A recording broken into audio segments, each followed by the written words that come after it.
Fala, minha galera! Professor Igor Brito na área, tudo bem? Pessoal, tô chegando aqui trazendo coisa boa para você, cara. Chega mais. Cola aqui, ó. Revisão de Física SpaceX 2024.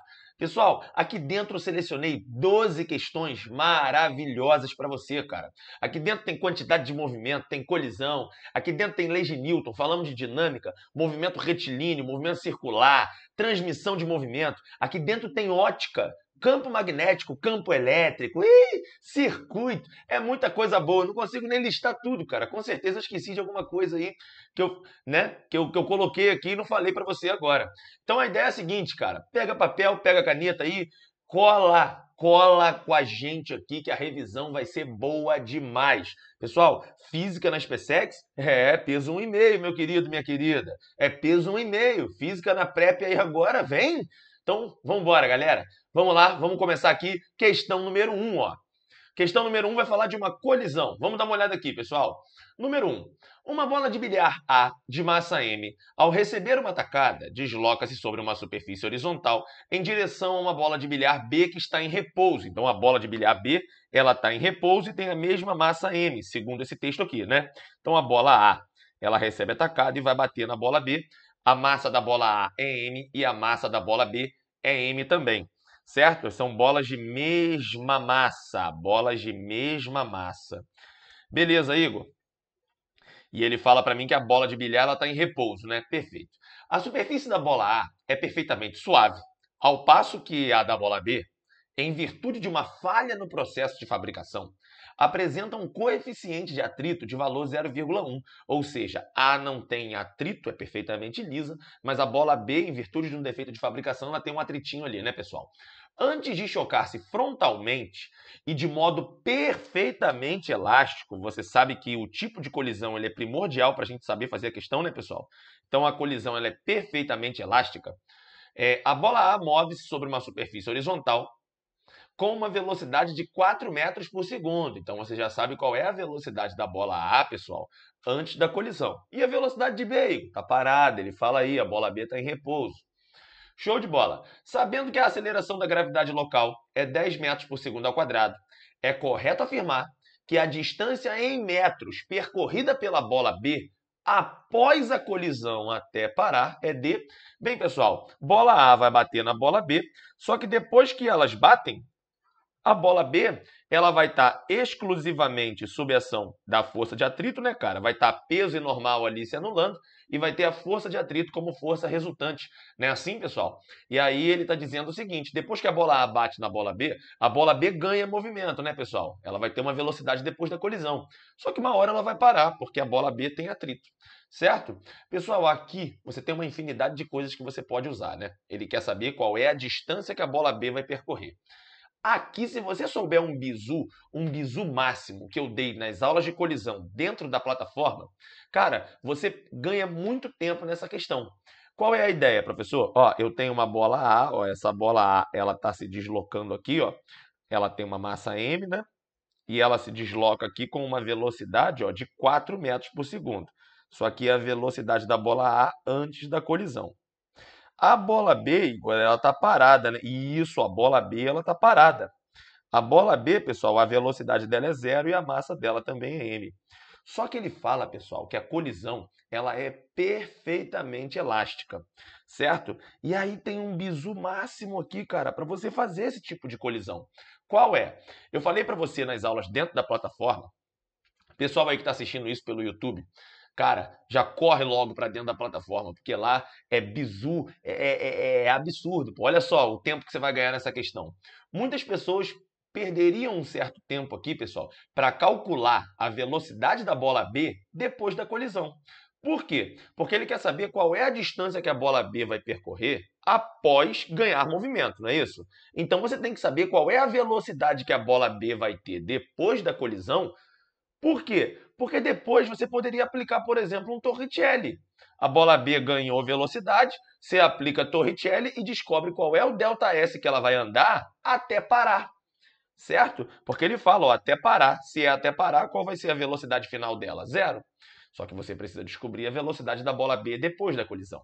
Pessoal, se a colisão ela é perfeitamente elástica e os corpos eles possuem, ó, mesma massa, a galera de dentro da plataforma agora está assim, caraca, eu sei, eu sei. Pessoal, se a colisão é perfeitamente elástica e os corpos eles têm a mesma massa, depois o que acontece? Eles só trocam as velocidades. O que significa isso? Isso aqui é a configuração, pessoal, antes da colisão. Como é que ficaria a minha configuração depois da colisão, Igor? Depois da colisão, a bola A vai bater na bola B, a bola A vai parar, a bola A ela para e a bola B vai ter, sabe quanto de velocidade? 4 metros por segundo. Ah, é, Igor? É assim que funciona. Colisão perfeitamente elástica. O coeficiente de restituição ele vale 1, né?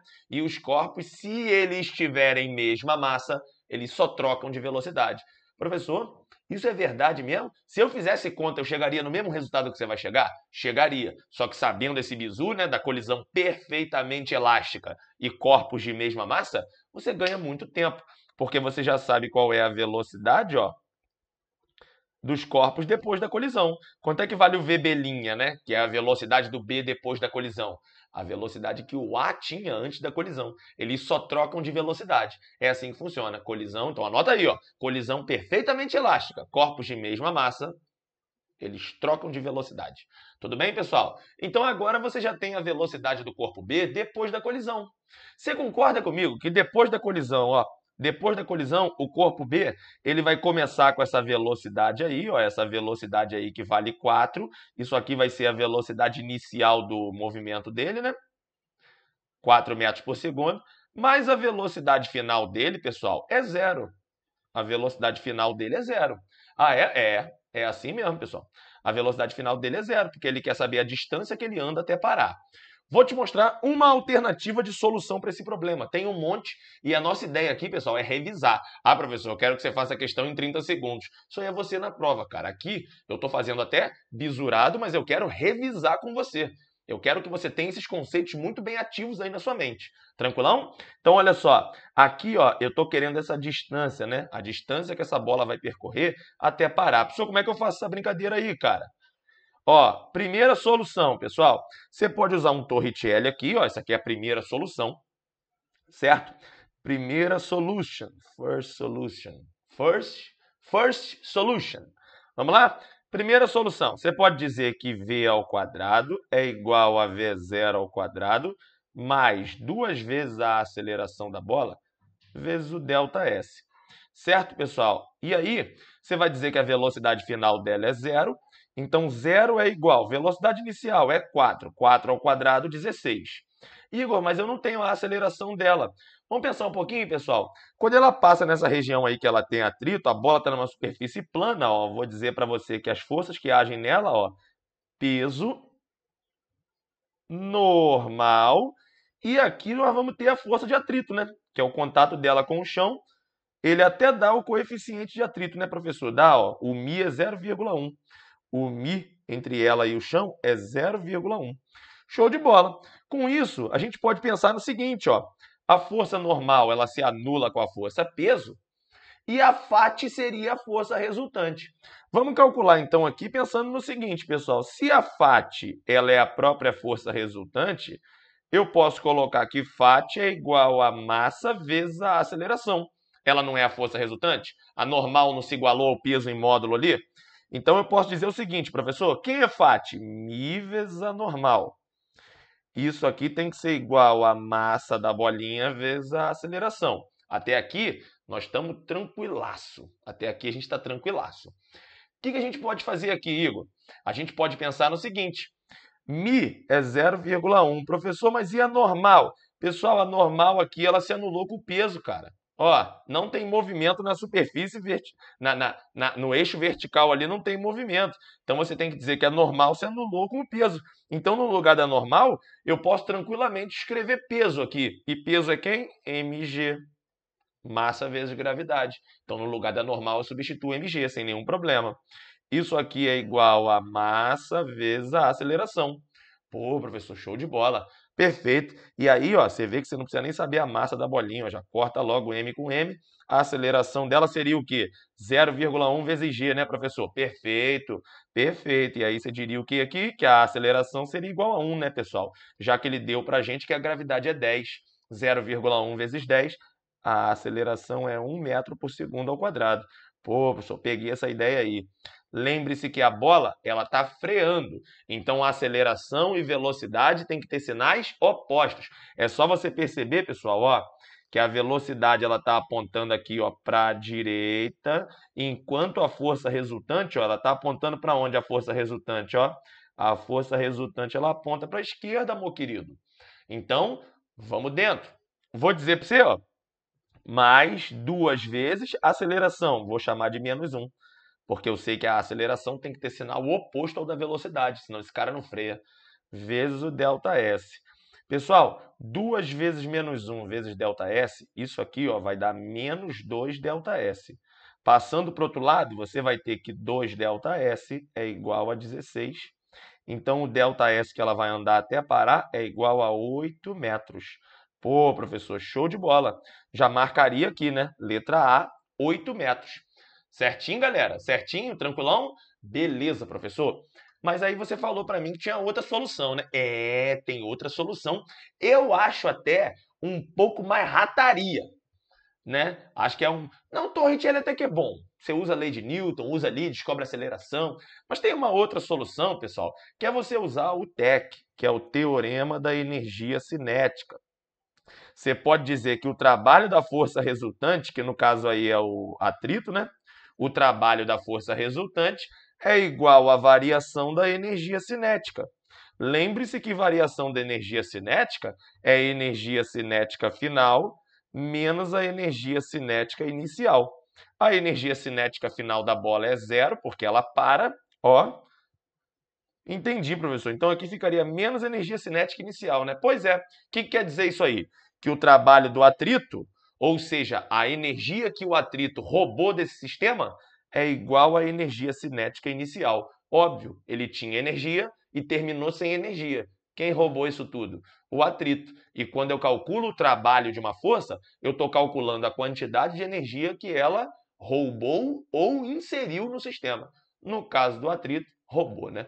Como é que seria o trabalho do atrito? Seria a força de atrito vezes o deslocamento vezes o cosseno do ângulo que ele faz, ó, com deslocamento. Só lembrando, pessoal, que se o atrito aponta para trás, né, e o deslocamento aqui aponta para frente, ó, o deslocamento aqui aponta para frente, qual é o ângulo entre os dois? 180 graus, né, meu querido? Eu posso dizer que se o deslocamento está para frente e o atrito ele aponta para trás, olha o ângulo entre eles aqui, ó, pá, 180 graus. Só para te lembrar que o cosseno de 180 é menos 1, né? Só que é menos a energia cinética inicial, mv0 ao quadrado sobre 2. Quem é Φ? Φ é μ vezes a normal, professor. Só que a normal ali você já viu que é igual ao peso, né? Vezes D, vezes menos 1, que é o cosseno de 180. Então aqui, ó, μ vezes a normal ficou μ vezes m vezes g, certo? Vezes a distância, estamos calculando o trabalho, e o cosseno é menos 1. Isso é igual a, ó, isso é igual a menos, é igual ao que está aqui em cima, né, pessoal? Isso aqui é igual ao que está aqui em cima. Posso cortar essa massa com essa massa aqui, ó, e aí olha o desfecho disso aqui, ó. μ vezes g vai dar 1, né? μ é 0,1, a gravidade é 10, μ vezes g é 1. Então vai ser 1 vezes a distância que eu quero achar, só que aí ficaria negativo.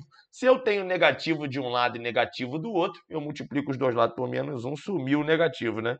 Concorda que isso aqui seria igual a v quadrado sobre 2, velho? Olha lá, ó. Então você teria que d é igual a 16, que é 4 ao quadrado, sobre 2. Isso aqui também dá 8 metros.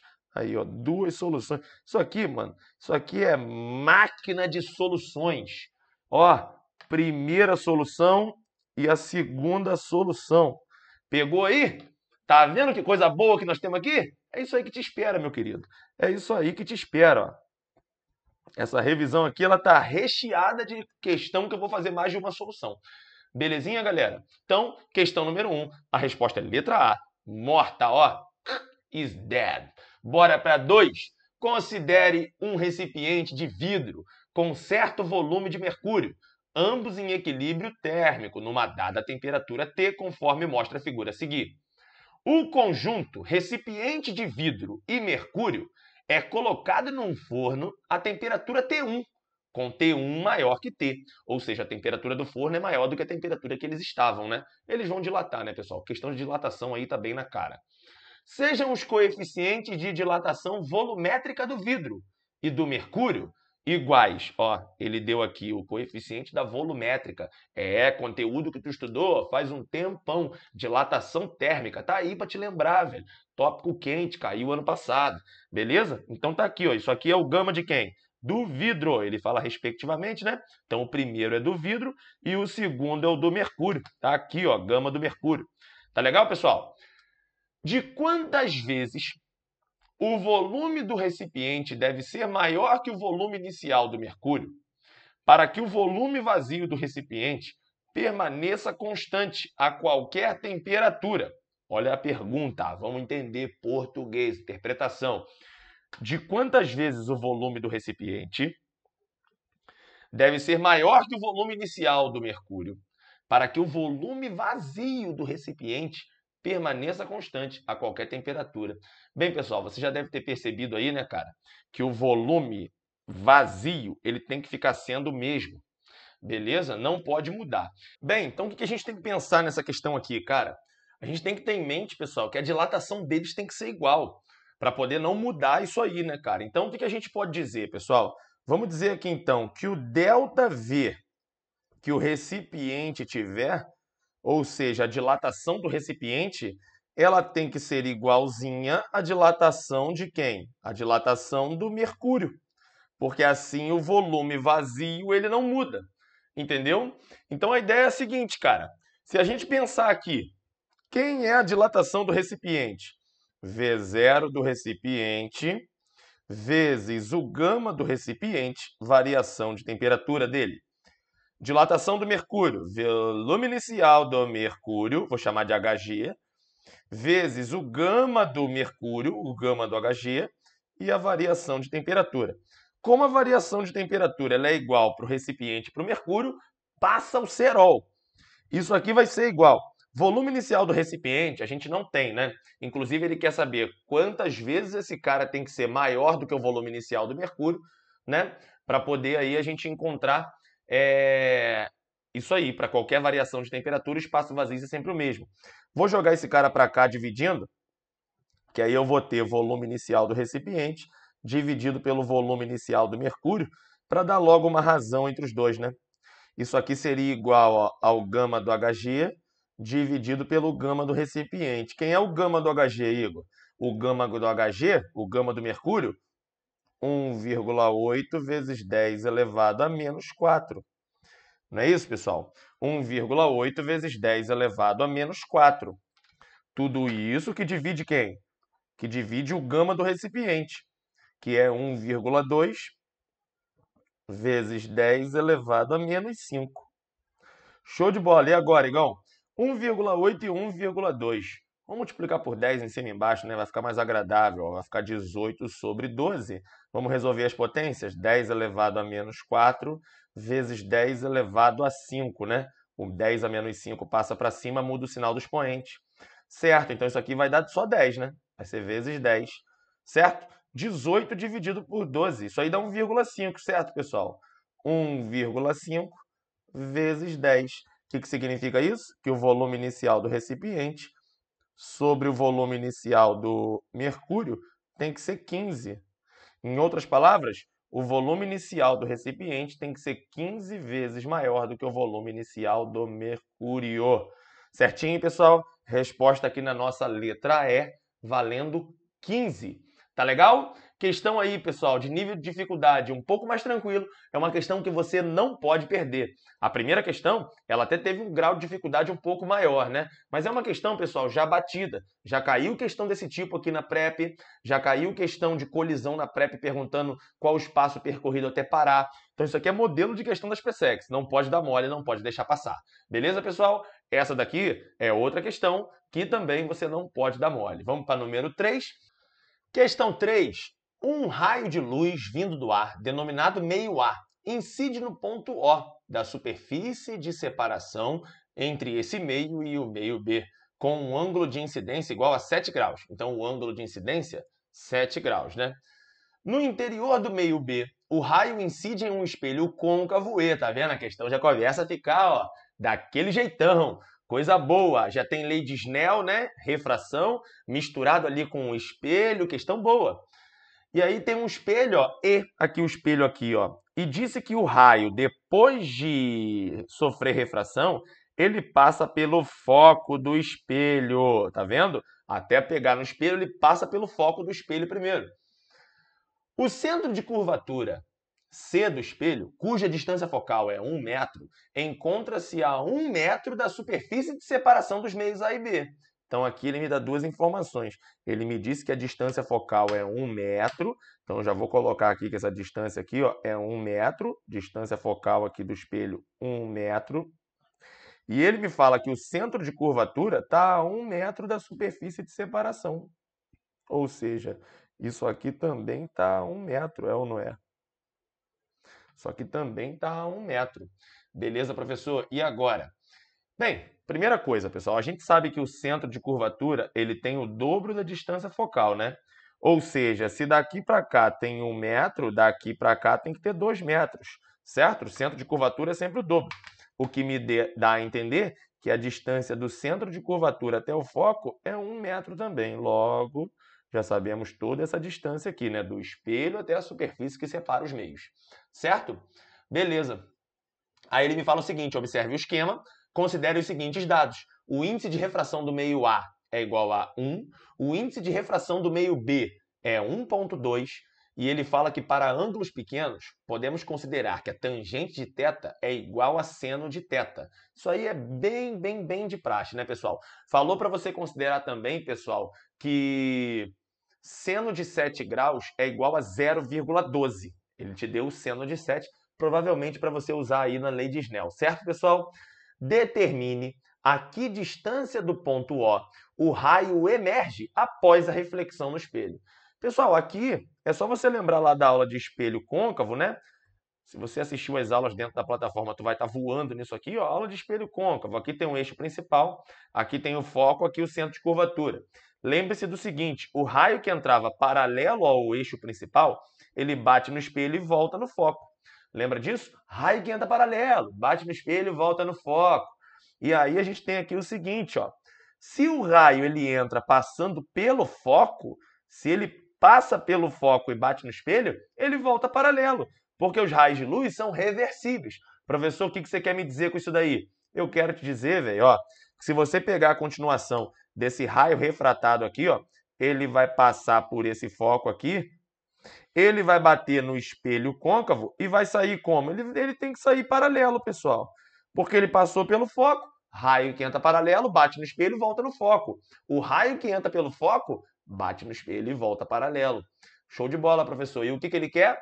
Ele quer a distância que do ponto O, esse ponto aqui, ó, até o ponto que o raio emerge depois de sofrer a reflexão no espelho.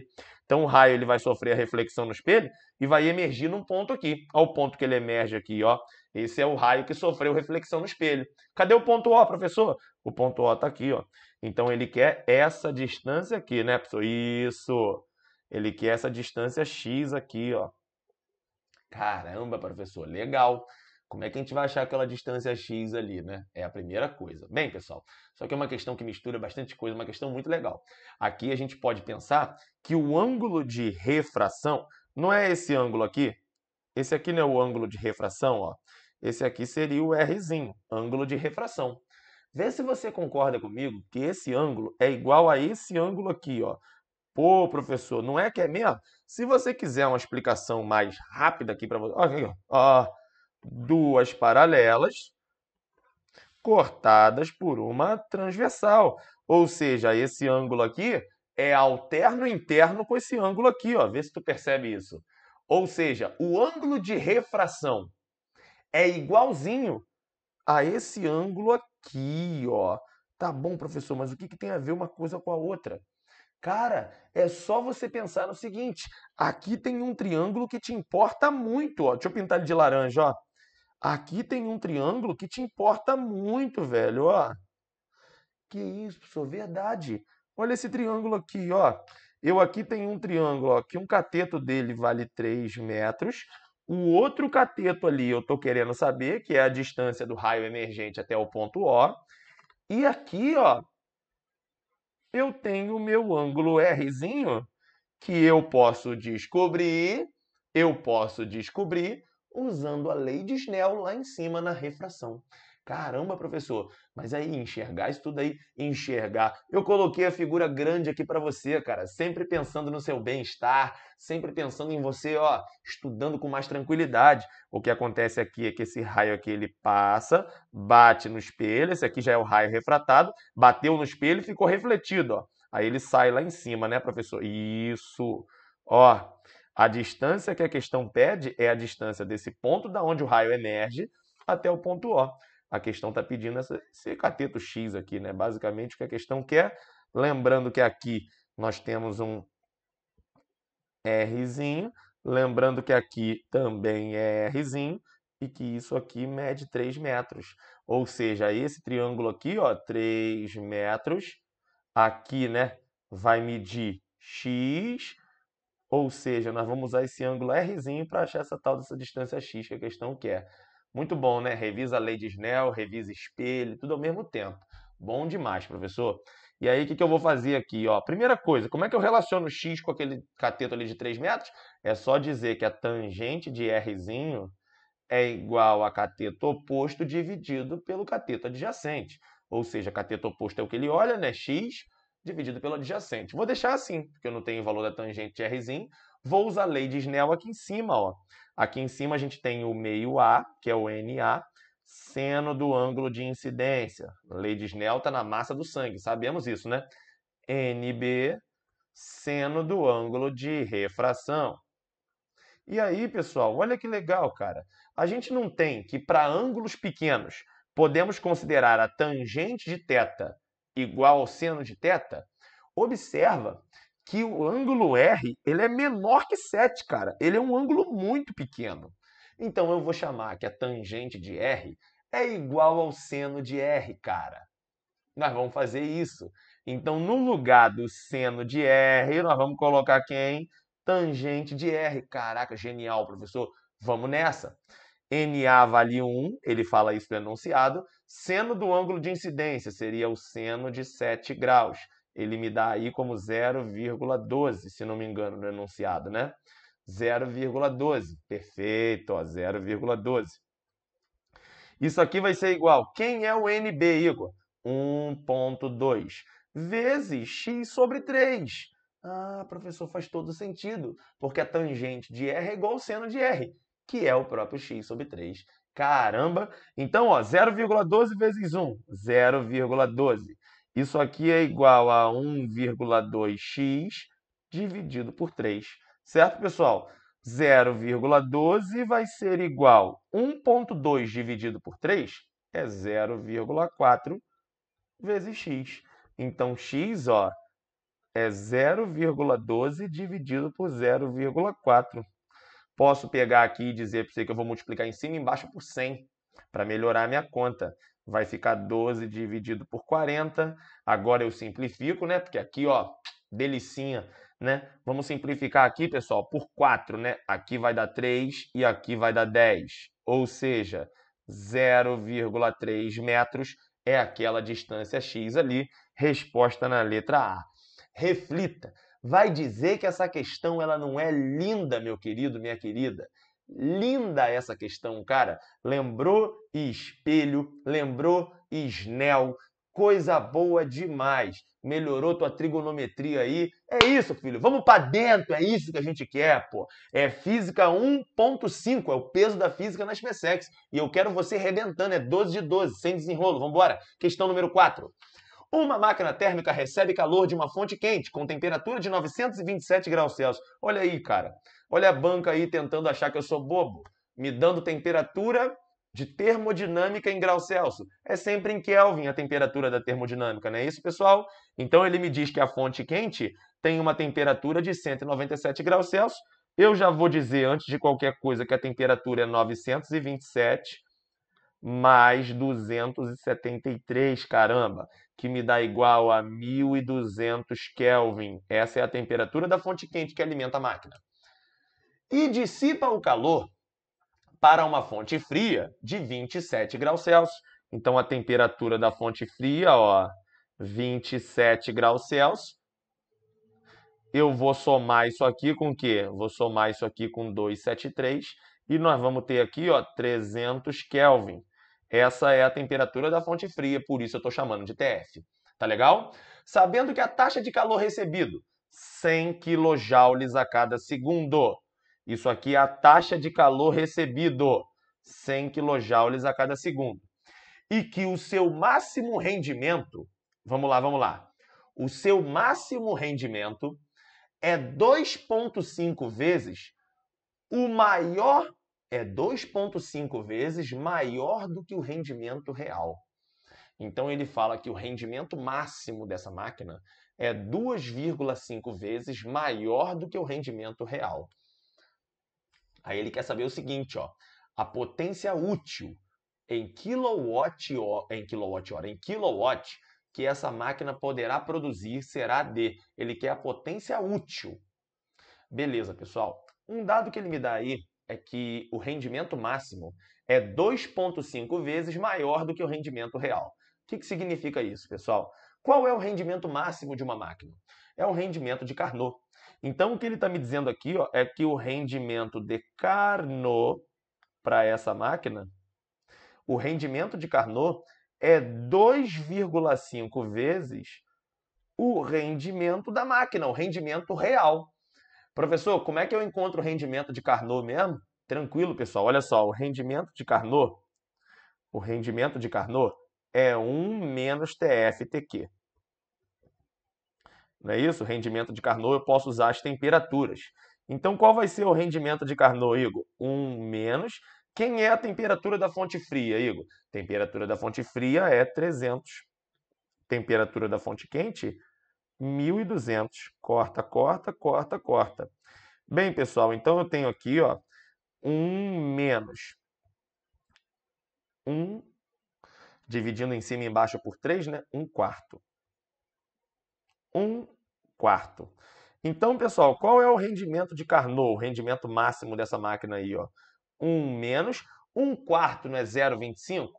1 menos 0,25. Então, o rendimento de Carnot para essa máquina aí, pessoal, é 0,75. Ou, se você preferir, 75%. O que ele disse para nós aí, pessoal? O que ele disse para nós é que o rendimento de Carnot é 0,75 e que esse rendimento é 2,5 vezes o rendimento real da máquina.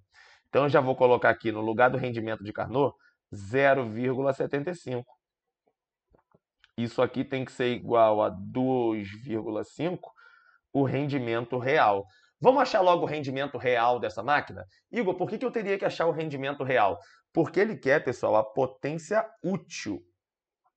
A potência útil é feito com o quê? Você tem 3 grandezas aqui, cara. Na primeira lei, você tem que o calor recebido da fonte quente é igual ao calor, desculpa, é igual ao trabalho realizado mais o rejeitado para a fonte fria. Se eu quero a potência útil, eu tenho que saber qual é o trabalho realizado, porque isso aqui é o útil para mim.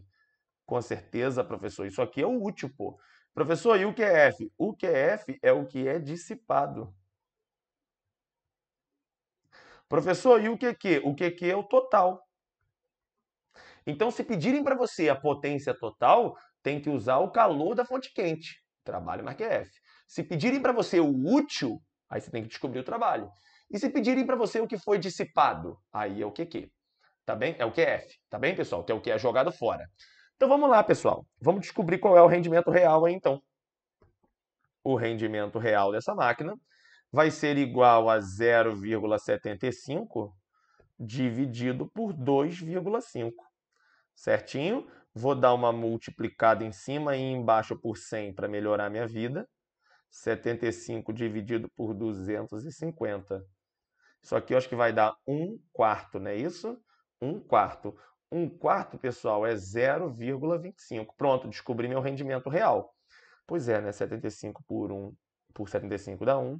Aqui por 75, deixa eu ver aqui. Não, não dá 1/4 não, pessoal. Perdão aí pela conta, mas não dá 1/4 não. Vou primeiro por 25, vamos na calma. Vou por 25, aqui vai dar 3.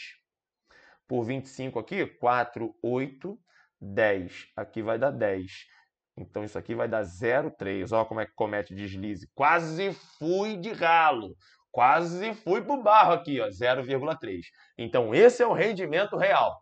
Tá bem, pessoal? E como é que a gente calcula o rendimento real mesmo, professor? Ué, o rendimento real, pessoal, é igual, lembra do rendimento real? É igual ao lucro dividido pelo investimento, ó. Trabalho dividido pelo calor da fonte quente. Professor, mas eu não tenho o trabalho da fonte, o calor da fonte quente. Tem sim, ó. Ele fala que a taxa de calor recebida é 100 kJ por segundo. Vamos imaginar então um tempo de 1 segundo? Qual é o calor recebido, Igor? 100 kJ. Com isso eu vou encontrar o trabalho feito em 1 segundo. Vamos lá? Então, ó, rendimento 0,3. Trabalho, não sei quanto é que é. Porém, o calor recebido da fonte quente em 1 segundo, 100 kJ. Então, qual vai ser o trabalho realizado em 1 segundo? 0,3 vezes 100 kJ. Então, o trabalho realizado em 1 segundo, eu tenho aqui que é 30 kJ. Isso aqui é 30 kJ feito em 1 segundo. Agora que eu descobri o trabalho, eu já sei o útil. Já posso até marcar, pessoal, porque eu sei que potência útil é igual a trabalho sobre tempo. Potência não é energia sobre tempo? Se eu estou falando do útil, eu tenho que usar energia útil. Quem é o trabalho, professor? Trabalho, 30 kJ. Só que ele pede em kilowatt também, então tá tranquilo. Só que é 30 kJ num tempo de quanto? 1 segundo. Pronto. Minha potência útil aí, ó. Minha potência útil é 30. 30 kW. Lembrando que eu tenho kilojoule dividido por segundo. E joule por segundo é watt. Estudar é bom demais, cara. Estudar é bom demais. Então, a minha potência útil, ó, 30 kW. Caraca, professor, show de bola. Fiz conta aqui excessiva, pessoal. Mas a gente poderia ter usado um raciocínio aí, né, cara? A partir do momento que eu descubro qual é o rendimento real da minha máquina, qual é o rendimento real, pessoal? Nós não descobrimos que era 0,3? Se o rendimento real é 0,3, eu sei que 30% de tudo que entra é útil. Esse é o rendimento. Então, se 30% de tudo que entra é útil e em 1 segundo entra 100 kJ, poxa, então eu posso dizer o seguinte, né? 30% de tudo que entra é útil. Então, a potência útil é 30. Caraca, professor, verdade, né? Já poderia ter feito esse raciocínio aí, mas preferi vir por esse caminho aqui por extenso, ó, para você analisar. Claro que no final da questão estou deixando um raciocínio para você um pouco mais rápido. Beleza? Espero que você esteja gostando, cara. Vem comigo, vamos para essa número 5 aqui. Considere a figura a seguir como sendo uma distribuição de linhas de força e de superfícies equipotenciais de um campo elétrico uniforme. Nessa região é abandonada uma carga elétrica Q positiva. Isso é importantíssimo para nós, cara. Saber o sinal da carga, para saber para que lado aponta a força elétrica. Certo, pessoal? Então, nós temos que a carga é positiva e a massa dela vale mzão. Beleza. Tá vendo aqui, pessoal? Vamos dar uma olhada aqui, ó. Eu tenho uma carga aqui abandonada. Eu tenho aqui, ó, a carga está aqui abandonada. A carga aqui é positiva. Eu tenho que as linhas de campo elétrico, ó, elas apontam para a esquerda, né? Beleza. Vamos pensar no seguinte.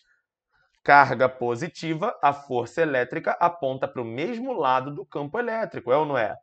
Então, eu tenho aqui, ó, que a força elétrica aponta para o mesmo lado do campo elétrico. Bom demais. Vamos lá. Analise as afirmações que seguem. 2. A força elétrica que o campo elétrico exerce sobre a carga elétrica Q tem intensidade, força igual a Q vezes E, direção horizontal e sentido ao contrário do campo elétrico. Não, não. Cagou no final, né? Ele cagou na conversa no final, não foi? Essa 2 ela tá falsa. Professor, por quê? Porque a força elétrica ali, pessoal, realmente, a gente até chama de FEC, né? A gente diz que força elétrica numa carga imersa em campo elétrico uniforme é o valor do campo vezes o valor da carga, FEC. A direção dela é até horizontal mesmo. Só que como a carga é positiva, a força elétrica aponta no mesmo sentido do campo. Então a 2 aí tá falseta. Beleza, pessoal? 4. A aceleração adquirida pela carga elétrica Q é constante e tem intensidade diretamente proporcional ao campo elétrico e inversamente proporcional à massa. Pessoal, como é que a gente calcularia a aceleração? A única força que está atuando nela é a força elétrica. Então, a força elétrica seria igual à força resultante.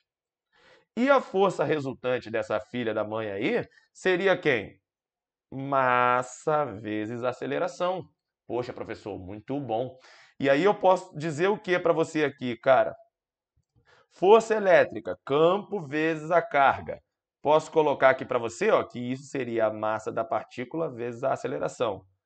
Então, a aceleração é campo elétrico vezes a carga dividido por m. Com isso, a gente já pode analisar. É emissão a massa, né? Com isso, a gente já pode analisar essa assertiva aí. O que a gente pode dizer? Olha o que eu vou colocar para você, ó. A aceleração adquirida pela carga elétrica aqui é constante. Realmente, pessoal, ela é constante, porque o campo elétrico aí dentro é constante, a carga dela é constante e a massa dela também é constante. Se todo mundo aqui é constante, a aceleração também é. Então, realmente, ela é constante. Ele fala que tem intensidade diretamente proporcional ao campo elétrico, isso é fácil de você enxergar aqui. A aceleração aumenta se o campo elétrico for maior. Perfeito. E inversamente proporcional à massa. Realmente, pessoal, a aceleração ela vai ser menor se a massa for pequena. Desculpa, se a massa for grande, né? Inversamente proporcional. Realmente, quanto maior a massa, mais difícil de acelerar o corpo. Certo, pessoal? Essa número 4, ela está completamente correta, por isso estou fazendo uma bolinha. Quando eu fazer xizinho aqui, quando eu fizer, né? Quando eu fizer xizinho, tá tudo errado. Quando eu fizer uma bolinha laranja, tem que ser bolinha laranja, tá certo. Beleza? Então, 6. O movimento realizado pela carga Q é retilíneo e uniformemente retardado. Retardado nada, é acelerado, cara. Não tem nenhuma força aí para poder apontar no sentido oposto para fazer ela frear. É acelerado. Então, ó, tá falando besteira. É um movimento acelerado. Vamos para 8? O potencial elétrico do ponto A é igual ao potencial elétrico do ponto B e menor do que o potencial elétrico do ponto C. Agora ele já está falando do potencial elétrico de alguns pontos, né? Potencial elétrico do ponto A, potencial elétrico do ponto B. Perceba, pessoal, que o campo elétrico está na horizontal. Olha aqui, isso que ele traçou aqui, ó, que ficou aqui traçado aqui, ó, isso aqui é o quê? Isso aqui são superfícies equipotenciais. Professor, e como eu identificaria isso? Superfície equipotencial é uma superfície que tem todos os pontos dela têm o mesmo potencial elétrico. E como é que a gente sabe que nós estamos numa superfície equipotencial? É sempre perpendicular ao campo elétrico. Ó. A superfície equipotencial é sempre perpendicular ao campo elétrico. Ou seja, o ponto A e o ponto B estão na mesma superfície equipotencial. Então, eu posso dizer que o potencial de A é igualzinho ao potencial de B. Certo, pessoal? O potencial de A é igualzinho ao potencial de B. Caramba, professor! Maneiro demais! Então, já vou marcar que é certa. Calma, tem que analisar o que ele fala no final. Ó. E esses potenciais são menores do que o potencial de C. Perceba que C também está numa superfície equipotencial aqui, ó, e o potencial elétrico de C tem que ser maior do que o dele. Será que é verdade, pessoal? Será que o potencial elétrico de C é maior do que o potencial elétrico de A e B? Resposta, é verdade. Porque aqui, ó, se o campo elétrico está indo para a esquerda, é como se desse lado você tivesse uma placa positiva, é ou não é? E aqui, ó, você sabe que temos o maior potencial. O campo elétrico, pessoal, à medida que a linha de campo elétrico ela se propaga, o potencial elétrico vai diminuindo. Então, quando você se movimenta no sentido da linha de campo elétrico, né? Nesse caso aqui, vindo para a esquerda, o potencial elétrico ele vai diminuindo. Portanto, isso aqui é verdade. O potencial elétrico desse ponto aqui, ó, de C, é maior do que o potencial elétrico de B e de A. Perfeito, pessoal? Então, o potencial elétrico de A é igual ao potencial elétrico de B? Sim, e ambos são menores do que o potencial elétrico de C. Bolinha laranja para dizer que está certo. Certo, pessoal? Tranquilão? Então, aqui, ó, ele quer o quê? A soma dos números entre parênteses que correspondem aos itens corretos. Toma cuidado, tem que ler isso aqui, hein? Vai que ele pede a soma dos itens incorretos. A soma dos itens corretos. Beleza, professor? Já vou sair marcando aqui, hein? 8 mais 4 dá quanto? 12. Respostinha, ó, na letra E. Tudo bem, pessoal? Resposta na letra E de SpaceX. Letra E de cadete. Vamos que vamos, cara. Anima aí, pô. Questão número 5 ainda. Revisando um monte de coisa legal. É isso, cara. Tô feliz, mano. Tô feliz aqui, pô. Revisãozinha é bom demais.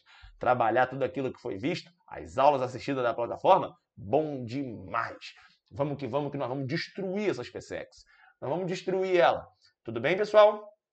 Então, vamos lá. Bora para a questão 6. Vem comigo. Vem que vem. Circuitinho, circuitinho. Estava ansioso por ele? Apareceu.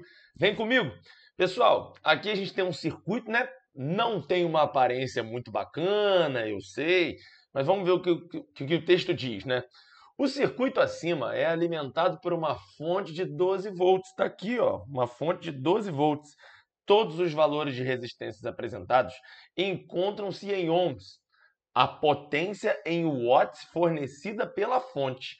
Bem, pessoal, para calcular a potência que essa fonte fornece aí, eu preciso da DDP. Isso eles me dão, né?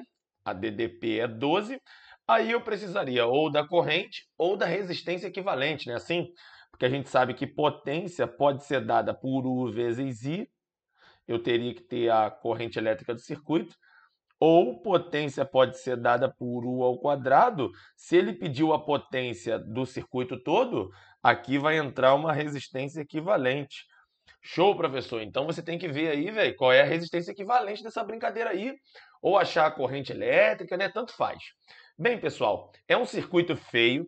A gente tem que identificar aí quem está em série, quem está em paralelo, né? A gente tem que ver se tem alguém curto. É assim que funciona, né, professor? Exatamente. As aulas lá da plataforma sobre circuitos elétricos, cara, são bem completas, né, pessoal? Aqui, vamos pensar aqui um bocado. Sobre o que a gente poderia fazer, né? Vou dizer, pessoal, aqui que eu vou acompanhar a corrente elétrica. Vou dizer que aqui é mais e aqui é menos. Essa corrente elétrica ela vem aqui para cima, né? Então sai uma corrente elétrica I aqui. Bem, pessoal, aqui, cara, eu gostaria muito que você reparasse o seguinte. Essa corrente elétrica I, ela sobe. Aí aqui, ó, tem um nó, né? O que significa isso, professor? Vai se separar logo a corrente elétrica. Vai vir o I1 para um lado, o I2 para o outro. Beleza, até aí tudo bem. Só que vamos dar uma reparada aqui, pessoal. Qual lado vai ter mais corrente? O lado direito do circuito ou o lado esquerdo? Vamos reparar aqui. Lembre-se que aonde você tem menos resistência é aonde você vai ter mais corrente, certo? Só que quando a gente para olhar aqui, pessoal, ó, a corrente elétrica que vem para cá, ela vai passar em 1. Vê se você consegue perceber que esse 1 está em série com esse 3. Aqui também, ó, 1 em série com 3.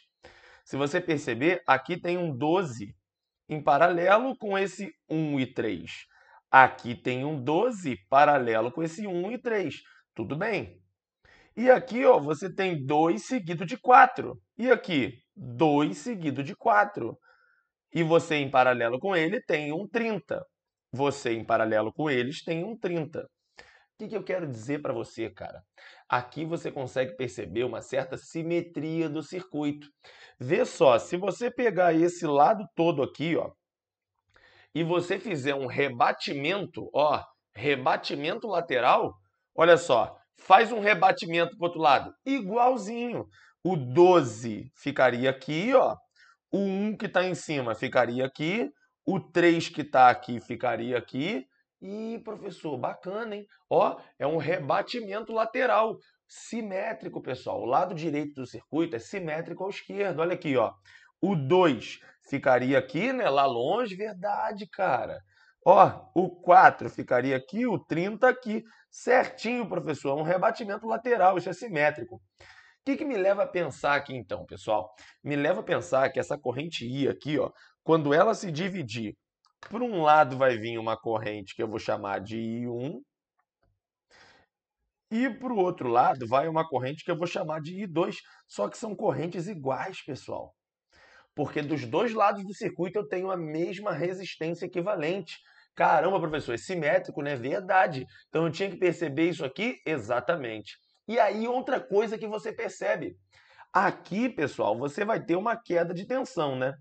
Daqui para cá, você tem uma queda de tensão, que é 1 vezes I1. E daqui para cá, você também vai ter uma queda de tensão. Certo, pessoal? Só que a queda de tensão vai ser igual, porque as correntes são iguais e as resistências também. Caramba! Então, se eu vou ter a mesma queda de tensão, né, daqui para cá e daqui para cá, se eu vou ter a mesma queda de tensão, você concorda que esse ponto aqui, ó, ele tem o mesmo potencial desse ponto aqui, ó? Com certeza, professor, porque daqui para cá e daqui para cá você vai ter a mesma queda de tensão. Então, se aqueles pontos eles têm o mesmo potencial, pessoal, naquele resistor lá em cima, no resistor de 10 ohms, não passa corrente elétrica, porque a DDP nele vai ser zero. Se desse lado, por exemplo, eu tiver 10 volts e desse lado aqui eu tiver 10 volts, a DDP que alimenta aquele cara lá em cima, ó, é zero. 10 volts de um lado, 10 volts do outro. Não tem diferença de potencial. Então a gente vai dizer, ó, que aquele resistor lá em cima, ele está em curto. Ele está em curto. Beleza, pessoal? Então vamos analisar aqui o seguinte, pessoal. Vamos descobrir logo a resistência equivalente de um lado para a gente falar que é do mesmo valor do outro lado? Olha só. Se aqui a gente vai ter a corrente elétrica se separando. Vamos dizer que por aqui ó, entrou uma corrente elétrica. Vou botar de outra cor, né? Vamos dizer que por aqui entrou uma corrente elétrica aqui, ó, entrou uma corrente elétrica aqui laranja.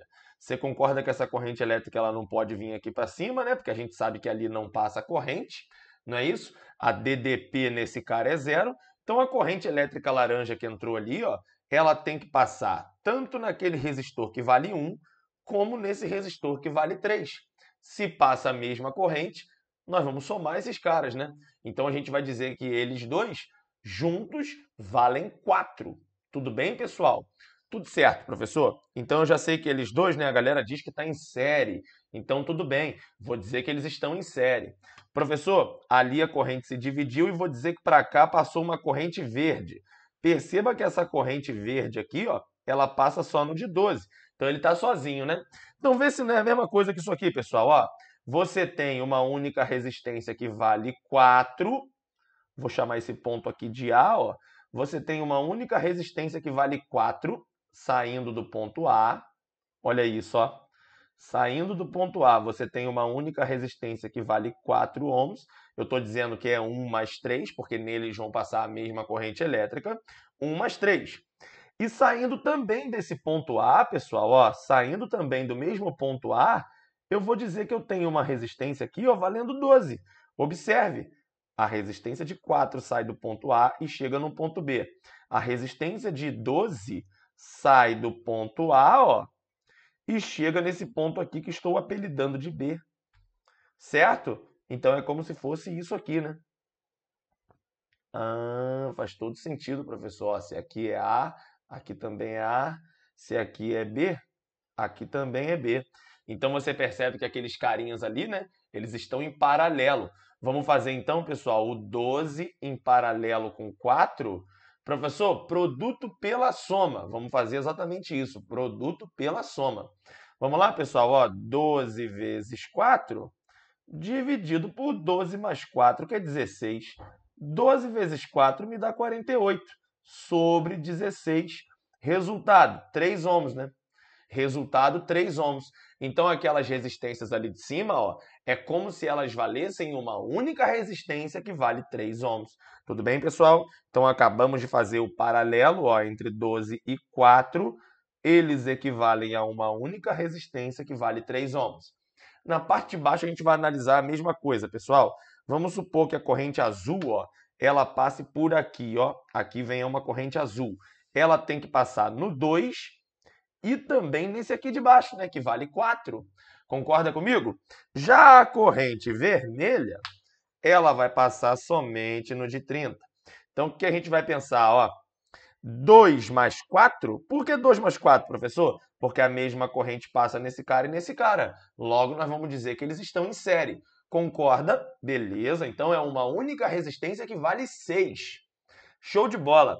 Que vai estar em paralelo com uma resistência que vale 30. Professor, por quê? Porque se eu chamar esse ponto aqui, pessoal, de C, ó, perceba que desses caras aqui, ó, vamos ter uma resistência de 6. Já estou juntando os dois, ó.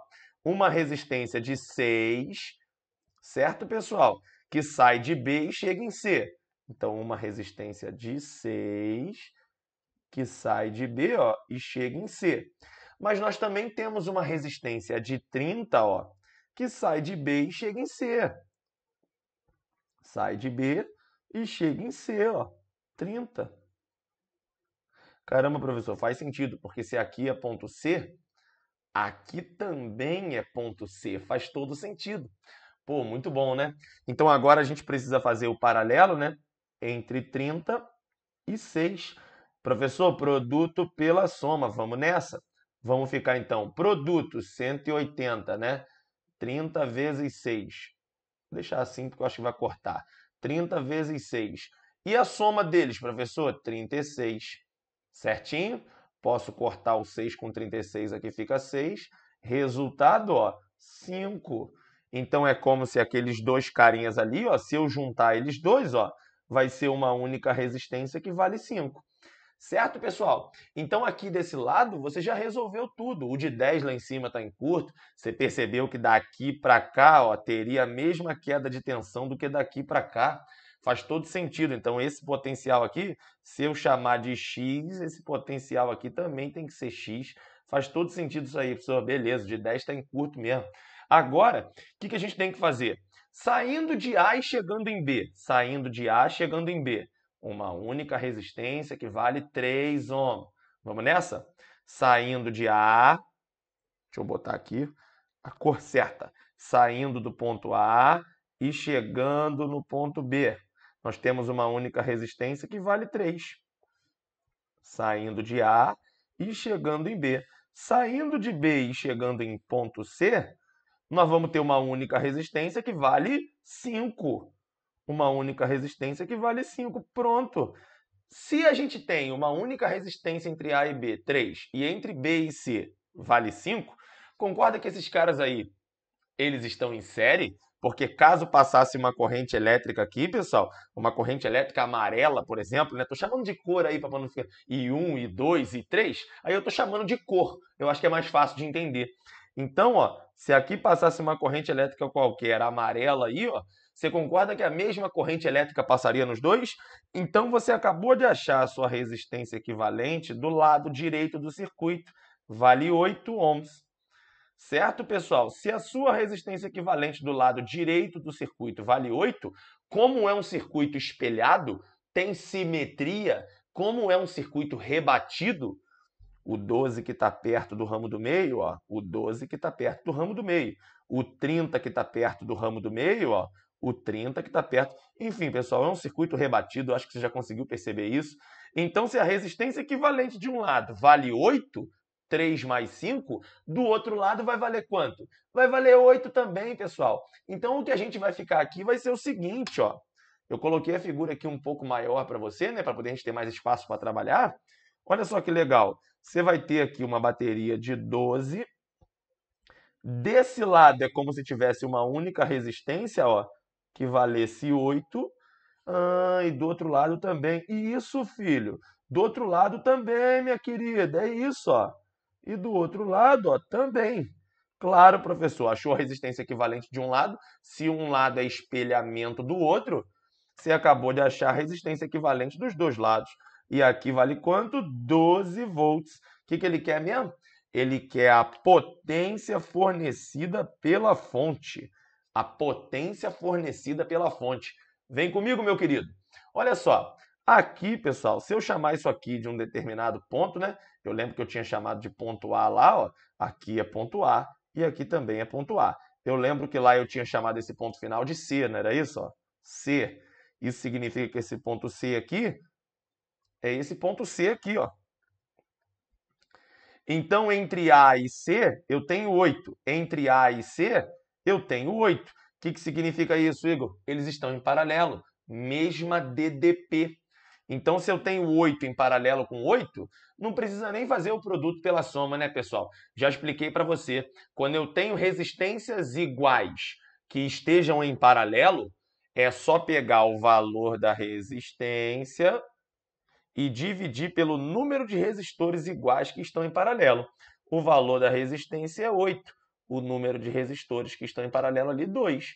Ou seja, a resistência equivalente do seu circuito, ela vale 4. Se você acabou de encontrar a resistência equivalente do seu circuito, é só você agora, ó, dizer que potência é igual a U ao quadrado, seria 12 vezes 12 dividido por 4. U ao quadrado, né, professor? 12, perfeito. Isso aqui, pessoal, seria 144 dividido por 4.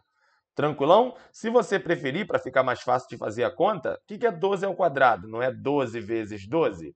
12 vezes 12, ó, sobre 4. Simplifica 12 por 4, vai dar 3.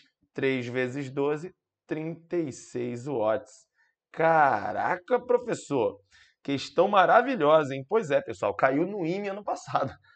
Caiu no IME ano passado, na prova objetiva no IME, do IME, né? E por que eu estou colocando aqui? Porque, cara, há uma certa recorrência na SpaceX aproveitando alguns circuitos elétricos que já caíram no IME. Isso já aconteceu umas 2 ou 3 vezes. O circuito ele cai no IME no ano anterior. A SpaceX, no ano seguinte, aproveita o mesmo circuito, só que coloca números diferentes. Já pensou?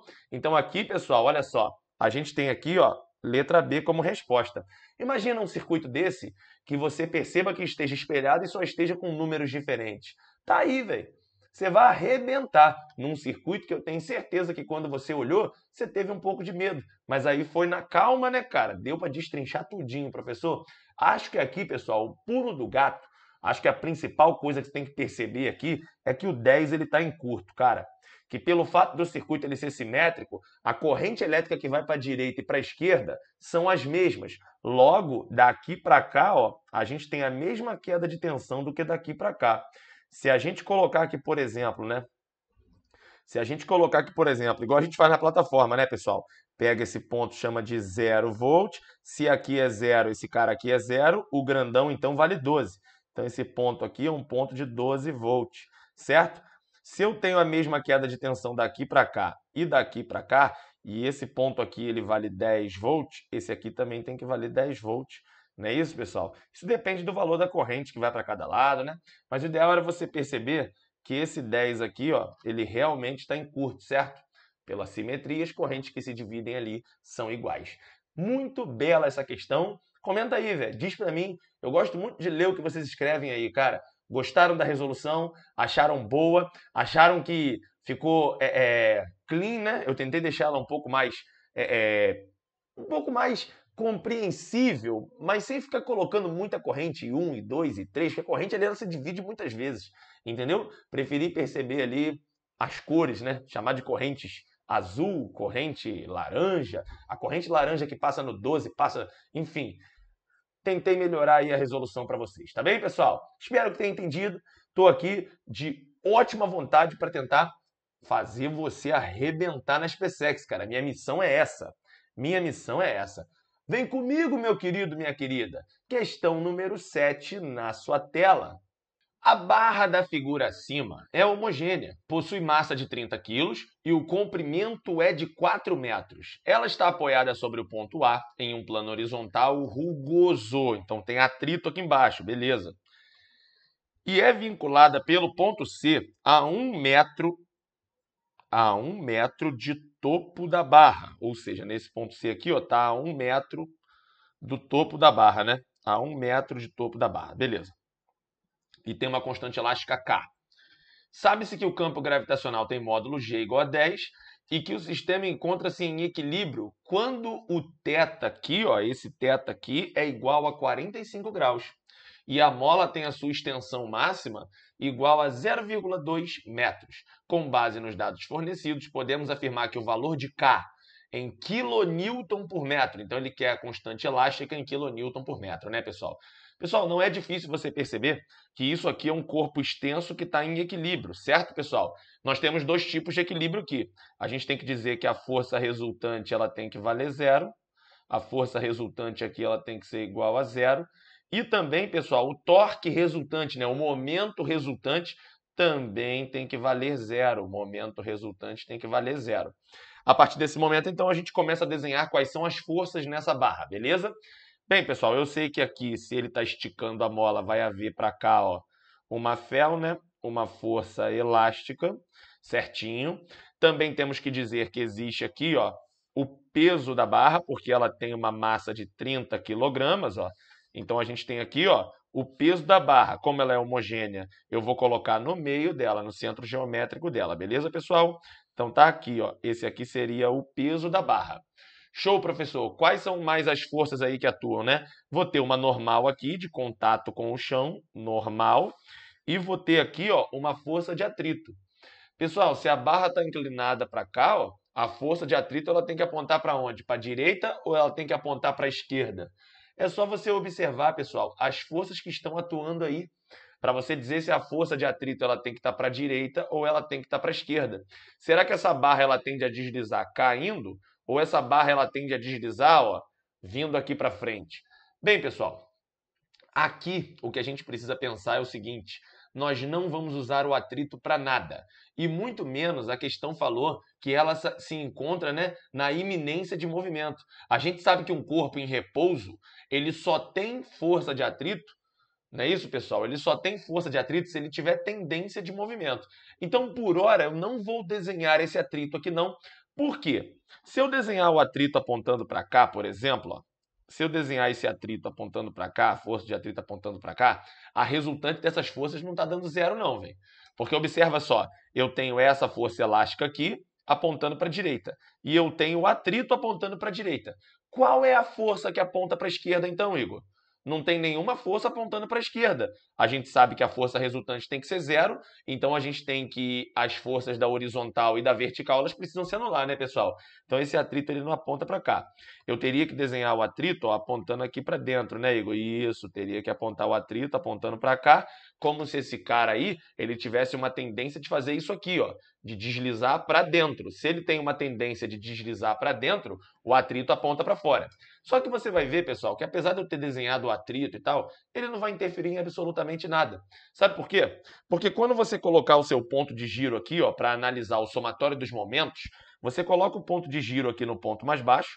Então você diz que o momento da normal, ó, o momento da força normal vai ser igual ao momento da força de atrito e esses momentos eles valem zero. Concorda comigo? Por quê? Porque são forças que estão agindo, ó, em cima do ponto de giro. Tá vendo aí, pessoal?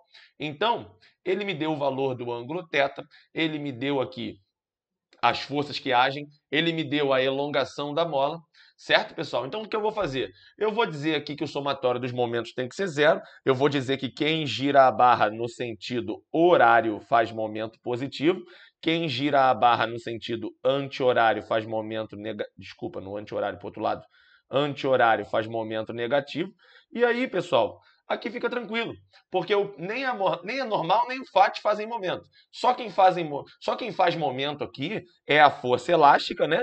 Que faz momento no sentido positivo, certo, pessoal? Tende a girar essa barra no sentido positivo. E também o peso, que faz momento, ó, no sentido negativo. Concorda comigo? O peso faz um momento, ó, no sentido anti-horário. Se você imaginar que isso aqui é o ponto de giro, fat e normal não fazem momento, só fel e peso. Se são duas forças que fazem momento e elas estão e a barra está em equilíbrio, pessoal, eu já sei que esses momentos têm que se anular, né? Então o momento do peso ele tem que ser igual ao momento da força elástica. Concorda comigo? O momento do peso e o momento da força elástica aí, ó, elas têm que se anular.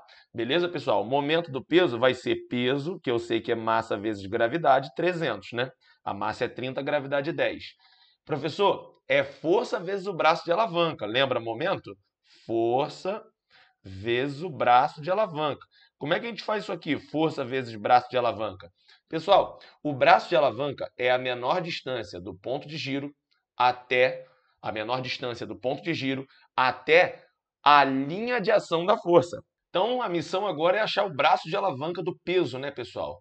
Lembrando, braço de alavanca é a menor distância do ponto de giro até a linha de ação da força.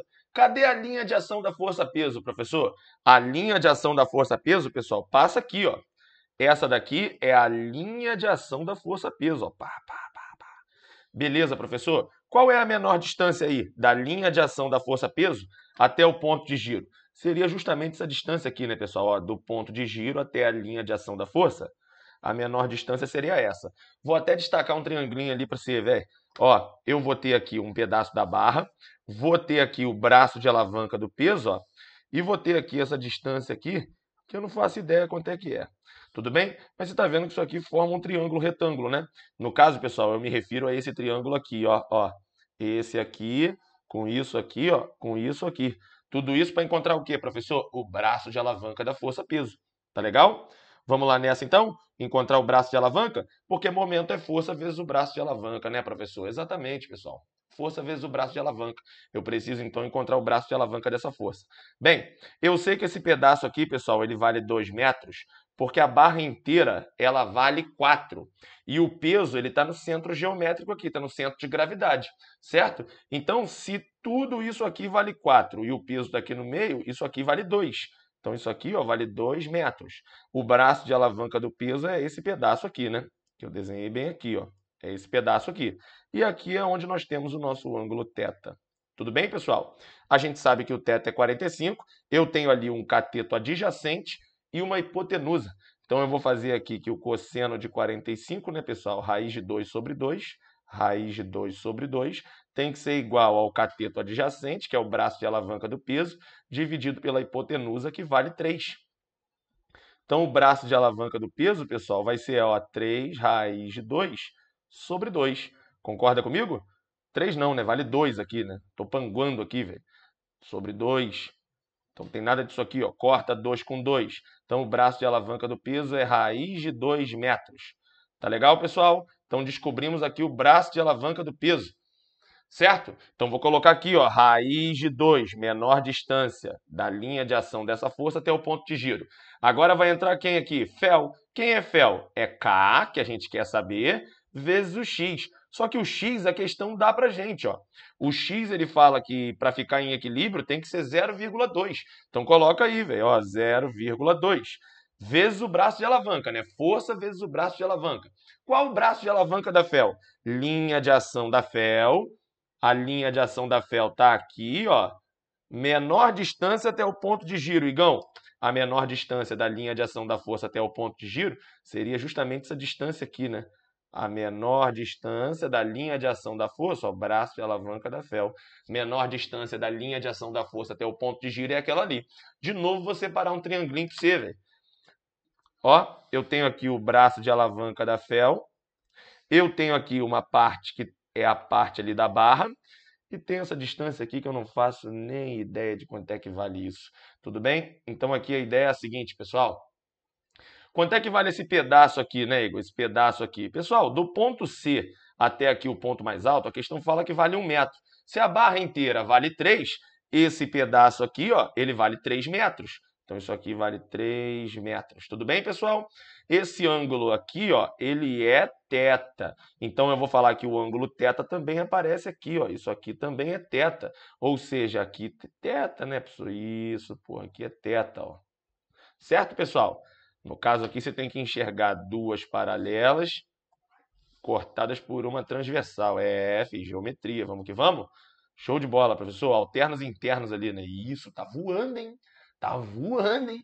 Vamos lá? Então, o que eu vou usar aqui, pessoal? Aqui eu tenho cateto oposto e a hipotenusa, vou usar seno. Então, eu vou ter aqui, ó, que seno de 45, vale raiz de 2 sobre 2, né? Raiz de 2 sobre 2 vai ser igual ao cateto oposto, que é o braço de alavanca da Fel, dividido pela hipotenusa, que vale 3. Então, o braço de alavanca da Fel, pessoal, vai ser igual a 3 raiz de 2 sobre 2 metros. Tá legal? Então isso aqui é o nosso braço de alavanca da fé, ó, professor. Joga lá em cima, velho. É o braço de alavanca, ó. 3 raiz de 2 sobre 2. Uma delícia, porque eu tenho raiz de 2 dos dois lados. Tudo bem, pessoal? Ó, 0,2 dividido por 2, isso aqui dá 0,1. Vou até escrever, pessoal, como 1 sobre 10, certo? 1 sobre 10. Porque aí agora eu faço o quê? Ó, vou passar, posso simplificar mais ainda, né? Eu tenho 3 de um lado, vai dar 1, aqui 300 vai dar 100. Então o que eu vou ter aqui, pessoal, é o seguinte, ó. Esse 10 ele passa para cá multiplicando, então o nosso K aqui, ele vai ser quanto K aí, professor? O K vai ser 100 vezes o 10 que veio multiplicando do outro lado. Certo, pessoal? 100 vezes 10 dá 1000. Só que ele pediu, ó, em quilonewton por metro. Então eu tenho aqui, ó, newton por metro. Pessoal, quilonewtons. 1 quilonewton são 1000 newtons. Então, se eu tenho 1000 quilonewtons por metro, eu tenho 1 quilonewton por metro. Tá legal? Respostinha aqui para nós, ó, na letra E. Tá bem, pessoal? Gabarito da questão, letra E. Questão linda, questão maravilhosa, boa demais, né? Fiz com calma aqui para você entender todos os processos e conseguir revisar numa boa. Tá legal, pessoal? Vem comigo, vamos que vamos para a próxima questão. Professor, questão número 8. Questãozinha número 8. Um garoto treinando arremesso de pedras com uma atiradeira gira o dispositivo de 0,8 metros de comprimento sobre a sua cabeça. Então, o dispositivo tem 0,8 metros de comprimento, né? Isso aí seria o raio, né, pessoal? O raio aí, né? É o tamanho do fio. Descrevendo um movimento circular com velocidade constante, então é um MCU, e aceleração radial de 370 metros por segundo ao quadrado. Pessoal, o que é aceleração radial? É a aceleração que está na direção do raio. No caso, é a aceleração centrípeta, né? Então, ele deu aqui para a gente, ó, que a aceleração centrípeta, 370 metros por segundo ao quadrado. Isso aqui é o valor da aceleração centrípeta. Num certo instante de tempo, a pedra é lançada tangencialmente à trajetória e atinge o solo numa posição de 10 metros em relação ao garoto. Só que no caso seria o alcance, né, desse lançamento, só que é um lançamento horizontal. Considere desprezível a resistência do ar e a gravidade sendo 10. Assim, podemos afirmar que a altura do garoto em metros é aproximadamente igual a...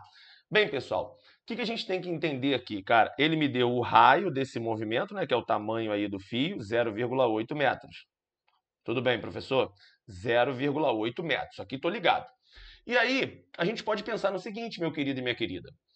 Eu tenho aceleração centrípeta e eu tenho raio. Então, eu já consigo saber qual é a velocidade que a pedra estava girando. Porque essa velocidade que a pedra estava girando é a velocidade inicial desse lançamento horizontal. Pode ser assim? Então, ó, a aceleração centrípeta seria v ao quadrado sobre r. Então, ó, nós vamos ter aqui o seguinte, pessoal, que v ao quadrado é a aceleração centrípeta vezes o raio.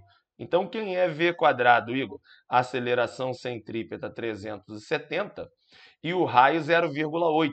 Para fins de cortar, vou colocar 8 sobre 10 para cortar esse 10 com esse zero aqui e ficarmos com uma conta de 8 vezes 37. Tá legal, pessoal? Já viu que tem número com vírgula aqui nas respostas, né? Então é normal que aí essa v quadrado aí, né, possa dar pra gente aí uma coisa meio, né? Vamos lá então, pessoal, ó. Posso colocar para você que v quadrado é igual a 8 vezes 37. Não sei se eu guardo esse v quadrado ou se eu faço logo essa conta. Beleza? Vou deixar esse v quadrado aí mesmo. Ó. V quadrado eu vou deixar como 8 vezes 37, porque eu não sei o que me espera aí pela frente, né? Vou deixar esse v quadrado aí mesmo, porque 8 vezes 37 dá... Deixa eu ver aqui, pessoal. 8 vezes 37 dá 296. É um número que não tem raiz, né, pessoal? Não tem raiz exata, né, cara? Então eu vou deixar por enquanto aí, né, a raiz da 17,2, por exemplo. Então eu vou deixar aí esse 296 aí, v quadrado igual a 296, tá bem? Agora eu vou partir para a ideia de calcular o lançamento. Pessoal, a gente sabe o seguinte, né, cara? A gente sabe que isso aqui é um lançamento, certo? É um lançamento horizontal. E a velocidade que está saindo aí da bolinha, a gente acabou de calcular. Ó. Essa é a nossa velocidade inicial V0, certo? É essa daqui, né? É a velocidade que a bolinha estava girando. O que eu vou fazer? Eu vou pegar a equação do alcance, vou dizer que alcance é igual a velocidade inicial vezes o tempo. Isso aqui é a gente trabalhando com o nosso eixo x, né? Fizemos muito isso aí na plataforma, né, pessoal? Só que a gente trabalhando com o eixo x, só que esse tempo de x, o tempo do eixo x é igual ao tempo do eixo y. Certo, pessoal? Então, o que eu vou fazer aqui? O alcance ele me deu, é 10 metros. O alcance ele me deu, né? É 10 metros. E a velocidade inicial, professor? A velocidade inicial eu não tenho, eu tenho ela ao quadrado. Então, eu vou elevar todo mundo ao quadrado ali para jogar esse valor. Só lembrando que v quadrado, isso aqui é igual a 296. Tá legal, pessoal? Isso é o v quadrado. Se eu elevar aqui todo mundo ao quadrado, elevar os dois lados ao quadrado, eu vou ficar com a quadrado, v0 ao quadrado, t quadrado, né? A ao quadrado vai dar 100, porque o a vale 10, tudo bem? E aí vou colocar para você que v0 ao quadrado é 296, opa, bom demais, vezes o tempo ao quadrado. Então, quem é tempo ao quadrado, Igor? É 100 dividido por 296. Beleza, isso aqui seria o tempo, né? Vou nem perder tempo aí, tempo quadrado, perdão. Tempo quadrado é 100 dividido por 296. Agora eu vou fazer o quê? Uma queda livre. Porque o nosso eixo y, pessoal, é uma queda livre. Sabemos disso, né, pessoal? E aí, na queda livre, a gente tem que h é igual a gt quadrado sobre 2. A altura do garoto eu quero descobrir. A gravidade vale 10. 10 dividido por 2 vai me dar 5. E t quadrado, Igor? T quadrado é 100 sobre 296. Pronto. Pronto. Eu só disse para você que o tempo do eixo x, equação que envolve o alcance, é igual ao tempo do eixo y. No caso do lançamento horizontal, o eixo y é uma queda livre. Agora é só fazer essa conta aí, pessoal, e correr para o braço. É só correr para o braço. Vamos embora, pô. Vamos que vamos. Então aqui, ó, a altura do garoto seria igual, pessoal, ó, 500 dividido por 296. Quanto é que dá essa brincadeira aí, né? 500 dividido por 296, isso dá 1,68 aproximadamente, é o que ele fala aqui, né, pessoal? Aproximadamente. Então isso aqui é letra C, ó, 1,69, porque isso aqui deu 1,68.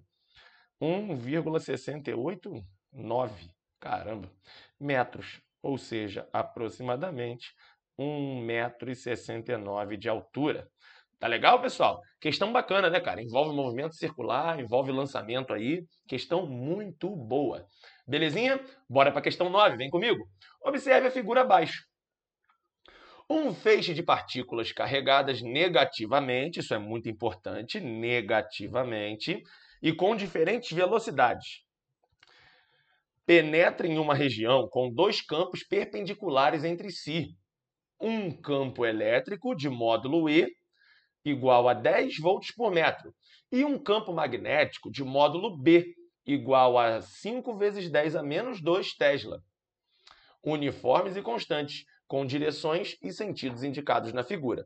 Então a gente tem que lembrar aqui o que, pessoal? Ó, eu tenho aqui um campo elétrico, esse campo elétrico aqui, ó, ele aponta para onde? Lembra o campo elétrico? Ele sai da placa positiva e vem para a negativa. Isso aqui é o nosso campo elétrico, né? Então a gente tem um campo elétrico apontando para onde, Igor? Esse campo elétrico uniforme, ele aponta para a direita, certo? Já o campo magnético tá xizinho, né? Então aponta para dentro da folha. Até aí tudo bem, pessoal? Até aí tudo bem. Na outra extremidade dessa região, existe um anteparo com um orifício que somente partículas que não tenham tido sua trajetória desviada a ultrapassem, desviada ou ultrapassem. Ah, tá. É que não sei ler, né, mano? Difícil para mim ter uma leitura, né? Vou até ler de novo. Meu Deus, na outra extremidade dessa região existe um anteparo com um orifício que permite que somente partículas que não tenham tido sua trajetória desviada o ultrapassem. É esse orifíciozinho aqui, pessoal, ó. Esse orifício aqui. Se a partícula entrar aqui e ela desviar, ela já não encontra esse orifício. Se ela vir para a direita, ela não vai para o orifício. Se ela for para a esquerda, ela não vai para o orifício. Então, para ela vir para o orifício, ela tem que vir reto. Ela não pode desviar. Tudo bem? E aí ele fala o seguinte, ó. Ao ultrapassar o anteparo, as partículas penetram em uma outra região de campo magnético constante e uniforme, a área cinza da figura. Ó. É isso aqui, ó. Na outra região, pessoal, só tem campo magnético, certo? descrevendo uma trajetória circular de raio igual a 1 centímetro. Então, esse raio aqui, ó, é 1 centímetro. Vamos lembrar? Quando é que uma partícula ela segue uma trajetória circular quando ela penetra em campo magnético? Toda vez que ela entra, pessoal, fazendo 90 graus com o campo, certo?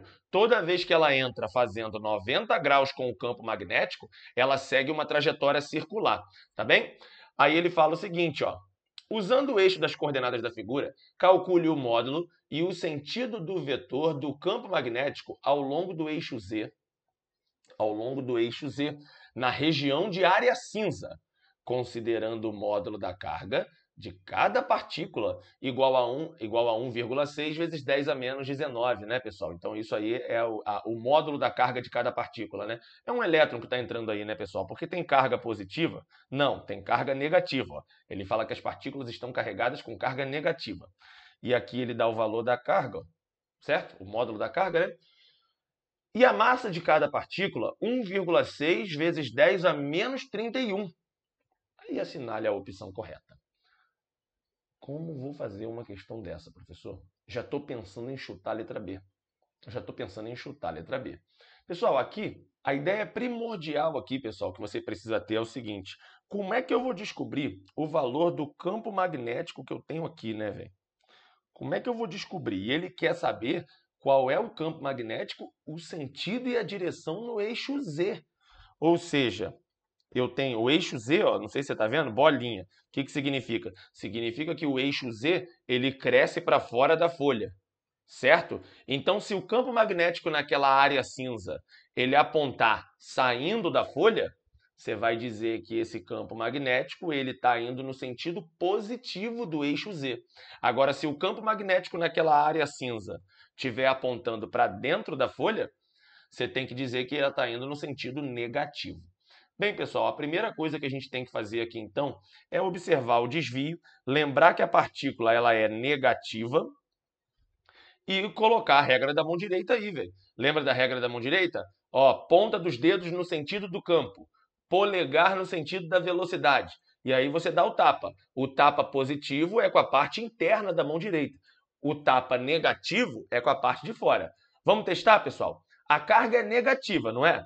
Então, aqui nessa área cinza, ó, quando a partícula entra, ó, polegar no sentido da velocidade. Tá vendo aí? Ó, polegar no sentido da velocidade. Ela está entrando. Vamos colocar, imaginando que o campo aponta para dentro da folha? Se o campo apontar para dentro da folha, ó, meus dedos têm que apontar para dentro. Então, ó, polegar no sentido da velocidade, meus dedos apontando para dentro da folha. Faz todo sentido, professor? Agora eu vou dar o tapa negativo. Quando eu dou o tapa negativo, ó, essa partícula ela tinha que ser jogada para a direita. Verdade, professor, porque a carga é negativa, né? Então essa partícula ela tem que ser jogada para a direita. Vê se não é justamente aí, pessoal. Então, cara, você percebe aí, velho, que faz todo sentido, ó, porque a partícula realmente foi desviada para a direita. De novo, polegar no sentido da velocidade. Se o campo estiver para dentro da folha, ponta dos dedos no sentido do campo, vou dar o tapa de carga negativa para a direita. Realmente, então, esse campo aqui magnético, ó, ele tem que apontar para dentro. Show de bola, professor. Agora, o que eu preciso saber? Você precisa vir aqui e já eliminar quem diz que o campo está vindo no sentido positivo do eixo Z. Porque o eixo Z ele não está crescendo para fora? Lembra? Ó, bolinha vem para fora da folha. Se a gente tem o eixo Z crescendo para fora da folha, a parte negativa dele vai para dentro da folha. Então está no sentido ó, negativo do eixo Z ou negativo do eixo Z. Essa é falsa e essa é falsa. Tá bem, pessoal? Então, agora a gente tem que lembrar do seguinte, ó. Igor, como é que eu vou saber o valor desse campo magnético? Lembre-se, pessoal, o campo magnético que ele forneceu para você aqui no enunciado é o campo magnético dessa parte aqui de baixo, ó. Tudo bem? Lá em cima, quando a partícula faz um MCU lá, né, quando ela faz aquela trajetória curvilínea lá, é outro campo magnético que a gente precisa descobrir o valor. Como é que a gente vai descobrir aquele valor lá? Lembra lá em cima, pessoal? Quando a partícula entra no campo magnético e começa a girar, você vai lembrar o seguinte, ó, Habib me vê um quibe. Isso está nas nossas aulas lá, cara. Estão todas as aulas lá disponíveis para você na plataforma, para você ver que Habib me vê um quibe, você só usa quando acontece o quê?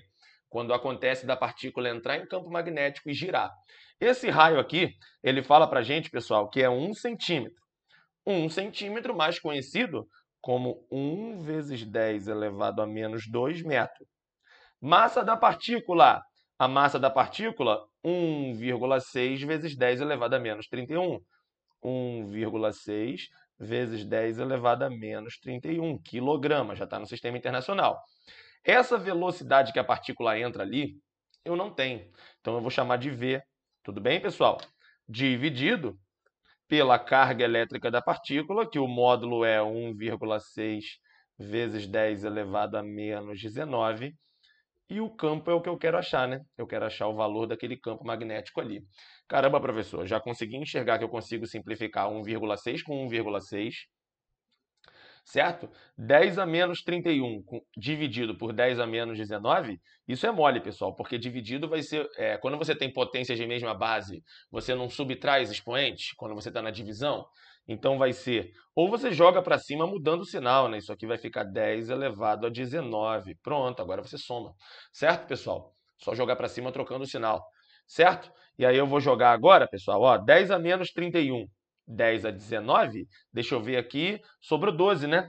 Sobrou 12. Então, corta aqui, ó, corta aqui, 10 elevado a 12. Certo, pessoal? 10 elevado a 12. Menos 12, perdão, menos 12.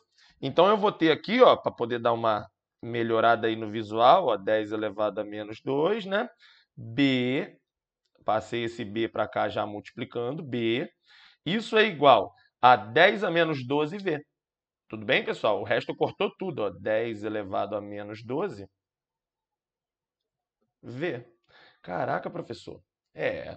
Pessoal, 10 a menos 2 de um lado, 10 a menos 12 do outro, 10 a menos 10, né? Então, já vou tirar esse 10 a menos 2 aqui, ó. 10 a menos 2 eu vou cortar, e aqui eu já escrevo 10 elevado a menos 10. Pronto, o campo magnético é 10 elevado a menos 10 vezes a velocidade. Fiz muita simplificação aí, pessoal, mas isso aqui é uma revisão, cara. Você precisa estar atento aí na matemática, né? Estamos às vésperas da prova, beleza? Então, B é 10 a menos 10 vezes V. Como é que eu vou achar aquela velocidade que a partícula entra no campo magnético? Bem, pessoal, ele me deu uma informação aqui. Ele me deu que as partículas que vão passar aqui, ó, para entrar nesse campo magnético, são somente as partículas que não sofrerem desvio aqui embaixo. Se as partículas ali embaixo elas não sofrem desvio, significa o quê? Ali não tem campo elétrico? Ali não tem campo magnético? O que significa, pessoal? Significa que a força elétrica que atua na partícula ali tem que ser anulada pela força magnética. Elas se anulam em módulo, a força resultante da partícula vai ser zero e ela vai seguir um movimento uniforme. Certo? Ela vai seguir ali um movimento retilíneo uniforme. Força resultante nela tem que ser zero, nessa parte aqui de baixo. Tá, professor? E como é que eu calculo a força elétrica? É o campo elétrico vezes a carga. E a força magnética, professor? Vai ser carga, velocidade, campo, vezes o seno do ângulo que a partícula faz com o campo. Pessoal, o campo magnético aqui ele não está entrando na folha? Se o campo magnético está entrando na folha e a velocidade da partícula está para cima, o ângulo entre os dois é 90. Então, entra aqui, ó, seno de 90. A partícula está entrando perpendicular ao campo. Então, seno de 90 vale 1, né, pessoal? Posso cortar a carga de um lado e de outro. Então, eu posso botar aqui, ó, que a velocidade, que é quem eu quero saber qual é a velocidade, para substituir aqui e achar o campo lá em cima. Questão boa, hein? Então, vamos achar a velocidade? Velocidade vai ser igual ao campo elétrico dividido pelo campo magnético. Joguei para cá dividindo, certinho? Perdão, joguei para cá dividindo. Como é que a gente faz isso aí, professor? O campo elétrico ele me deu, pessoal. O campo elétrico ele me deu que é 10, ó. 10. E o campo magnético? 5 vezes 10 a menos 2. Vem comigo, ó. 5 vezes 10 elevado a menos 2. Pessoal, jogo 10 a menos 2 para cima. Vamos jogar? Vai ficar 10 a 2. Então, eu vou ter em cima no total 10 a 3 dividido por 5. Pô, 1000 dividido por 5, 200, né, pessoal? Então, a velocidade que a partícula entra aí, ó, 200 metros por segundo. Se a partícula entra com 200 metros por segundo e a força resultante nela é zero, ela vai ter que sair com 200 metros por segundo e acessar o segundo campo magnético com 200 metros por segundo. Substituindo aqui, então, pessoal, ó, Eu tenho, então, que o campo magnético lá em cima, né, vai ser 10 elevado a menos 10 vezes 200 da velocidade. Tudo bem? Então, qual é o valor do campo magnético lá em cima, professor? 2 vezes 10 elevado a menos 8 Tesla. Que questão maravilhosa, meus queridos. Que questão maravilhosa, cara. Caramba, velho. Cara, questão linda. Então aqui, pessoal, a gente tem o quê? Que o campo magnético ele tem que vir no sentido negativo do eixo Z e tem que valer 2 vezes 10 a menos 8. Ou seja, isso aqui, pessoal, nós só temos como resposta na letra B. 2 vezes 10 a menos 8. Isso aqui revisou campo magnético, campo elétrico. Meu Deus, revisou a regra da mão direita. Você lembrou de uma relação muito poderosa.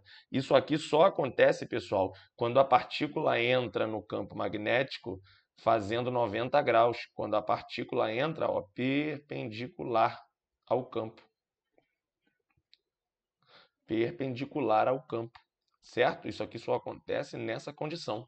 Só quando ela entra perpendicular ao campo magnético. Toda vez que a velocidade da partícula ela é perpendicular ao campo, é isso que acontece. Tudo bem, pessoal? Habib me vê um kibe. Você pode usar essa relação aqui tranquilamente. Tudo bem? Vem, 10. O sistema de marchas de uma bicicleta é utilizado para tornar o movimento mais efetivo, ora aumentando, ora diminuindo o esforço. Considere um esquema rudimentar do sistema de marchas de uma bicicleta que possui uma coroa onde estão os pedais de raio 20 centímetros. Então, isso aqui ó, tem 20 centímetros de raio. Coroa, né? Beleza. E 3 catracas fixas na roda traseira. As catracas estão fixas na roda traseira. Então, a roda está maior do que as catracas aqui, né? Mas é importante, todas elas têm o mesmo eixo central. Se todas elas têm o mesmo eixo central, você tem que dizer que é uma transmissão de movimento entre a catraca A, B e C, e a roda é uma transmissão de movimento coaxial, onde todas têm a mesma frequência, todas têm o mesmo período e a mesma velocidade angular. Lembra disso? Belezinha, professor. A roda, na roda traseira, né? A é a grande, tem 15 centímetros, B é a média, tem 10 centímetros, e C é a pequena, tem 6 centímetros, né?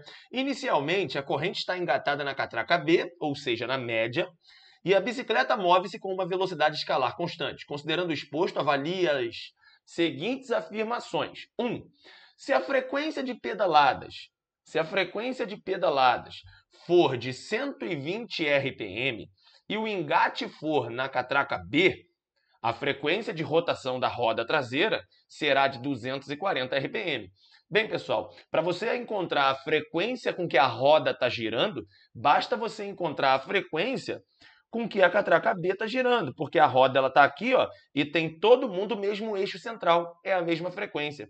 Transmissão de movimento entre a coroa e a catraca B é uma transmissão de movimento tangencial, ó, mesma velocidade tangencial.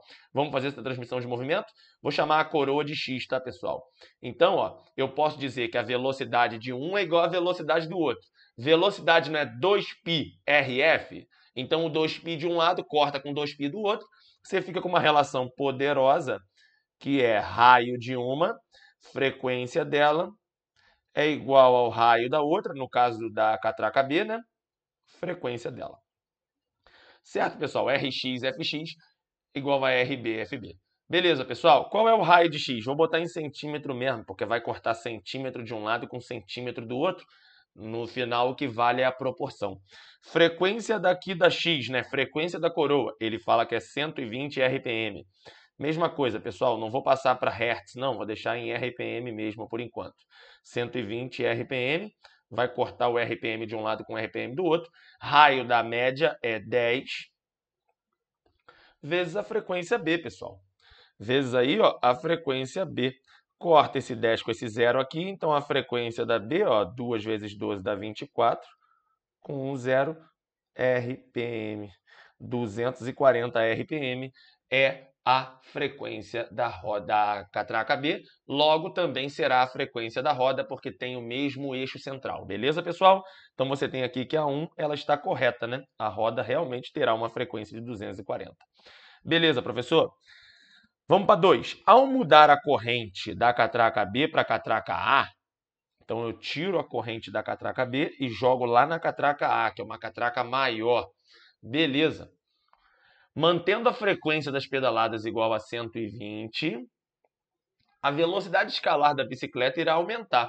Na verdade, não vai aumentar não, pessoal. Na verdade, vai diminuir. Por quê? Porque a gente tem que raio é inversamente proporcional à frequência. Quanto maior for o raio aqui das catracas, né, menor será a frequência delas. Concorda comigo? Ou seja, se a gente tem primeiro a corrente em B, a gente tem uma frequência média, né? Só que se eu jogar para a catraca A, a corrente, a catraca A tem um grande raio. Logo, nós vamos ter frequência de rotação pequena. E se a gente tiver uma frequência de rotação pequena, a frequência com que a roda gira também será pequena. Concorda comigo? Porque a frequência aqui de todo mundo é a mesma, né, professor? Exatamente. Se eu jogar essa corrente aqui para a roda A, nós vamos ter o que aqui? Nós vamos ter uma frequência menor do que quando a gente coloca a corrente na catraca B. Tudo bem, pessoal? Então, a 2 esquece, está errada. Vamos para 3? Com frequência de pedaladas igual ainda a 120 RPM, e engatada na catraca C, agora eu tenho que colocar a corrente na catraca C, o período de rotação da roda traseira será igual a 0,15. Vamos ver se é verdade? Primeira coisa que eu vou achar, pessoal, é qual é a frequência que a catraca C teria se a corrente estivesse engatada nela. Vamos dar uma olhada nisso? Rx, Fx, agora aqui vai entrar ó, raio de C, frequência de C. O Rx, vou colocar mesmo em centímetro, vai cortar. Frequência X, eu ainda vou manter que é 120, ele fala para manter a mesma frequência das pedaladas, certo? Raio de C, o raio de C é pequenininho, ó, 6 centímetros. 6 vezes a frequência de C. Então, pessoal, cortando esse 6 aqui com esse 120, isso aqui vai dar 20, né? Não é isso? 6 dividido por 120, porque 20 vezes 6, 120, tá certo. Então, a frequência de C vai ser igual a 20 vezes 20, 400. 400 RPM. Só que ele está falando aí para você encontrar o período da roda. Bem, se a frequência de C seria 400, no caso da corrente está ligada nela, né? No caso da corrente está ligada aqui, B e A, nesse caso, também girariam com 400. Inclusive a roda. A roda também, né, pessoal? Tem a mesma frequência da galera ali atrás. Ou seja, vou colocar para você que a frequência da roda seria 400 RPM, mas ele está querendo um período em segundos. Professor, como é que eu vou achar esse período? É só você lembrar que período é o inverso da frequência. Professor, mas ele quer um período em segundos. Eu não posso botar uma frequência em RPM. Como é que eu passo? 1 minuto não tem 60 segundos? Divide isso aí por 60, cara. Então, a frequência de C ó, seria 400 dividido por 60, RPS, rotações por segundo. Tá bem? Corta, corta. Se a gente tiver aqui, então, uma respostinha em fração mesmo, né, pessoal? Vai ser 40 sextos, que é a mesma coisa que 20 terços. 20 terços Hertz. RPS é a mesma coisa que Hertz. Certo, pessoal?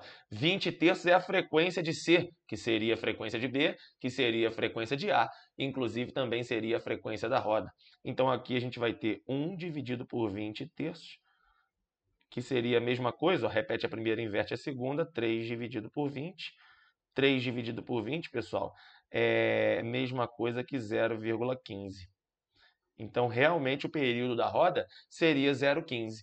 Tá legal, pessoal? Então, aqui na 3, ó, nós também temos uma alternativa verdadeira. Então, as corretas são 1 e 3, gabarito letra C. Questão maravilhosa, relembrou muita coisa do movimento circular. Tá bem, pessoal? Vamos comigo? Questão 11 na tela.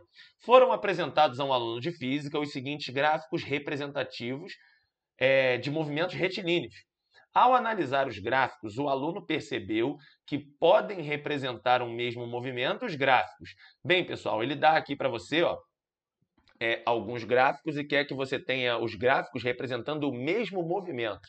Bem, eu estou vendo aqui que eu tenho um gráfico de espaço pelo tempo que é uma reta. Toda vez que o gráfico de espaço pelo tempo ele é uma reta, a gente tem aqui ó, um MRU, certo? Isso aqui é um MRU. Porque o gráfico de espaço-tempo ele só vai ser uma reta quando ele é gerido por uma função de primeiro grau, né? Que seria S igual a S0 mais VT, ou Y igual a B mais AX, né? Certo, pessoal? Então, isso aqui é MRU. Já aqui você tem um gráfico ó, onde você tem a velocidade aumentando. Esse gráfico é velocidade por tempo. Se a velocidade está aumentando de módulo, isso aqui é um MRUV. Inclusive, velocidade positiva e aceleração também positiva, não é isso? É um progressivo acelerado, certo? Então, o 1 ele não se relaciona com o 2, porque o 2 a velocidade está mudando e o 1 é um gráfico de posição por tempo onde nós temos uma reta. Isso tem que ser MRU. Tá legal, pessoal? Então, 1 e 2 não se relacionam. Mas olha o 3, que beleza, ó. O 3 é o gráfico de uma aceleração constante, então é um movimento uniformemente variado, e essa aceleração ela não vale zero, ou seja, a velocidade ela realmente está aumentando, a aceleração ela é positiva aqui, ó.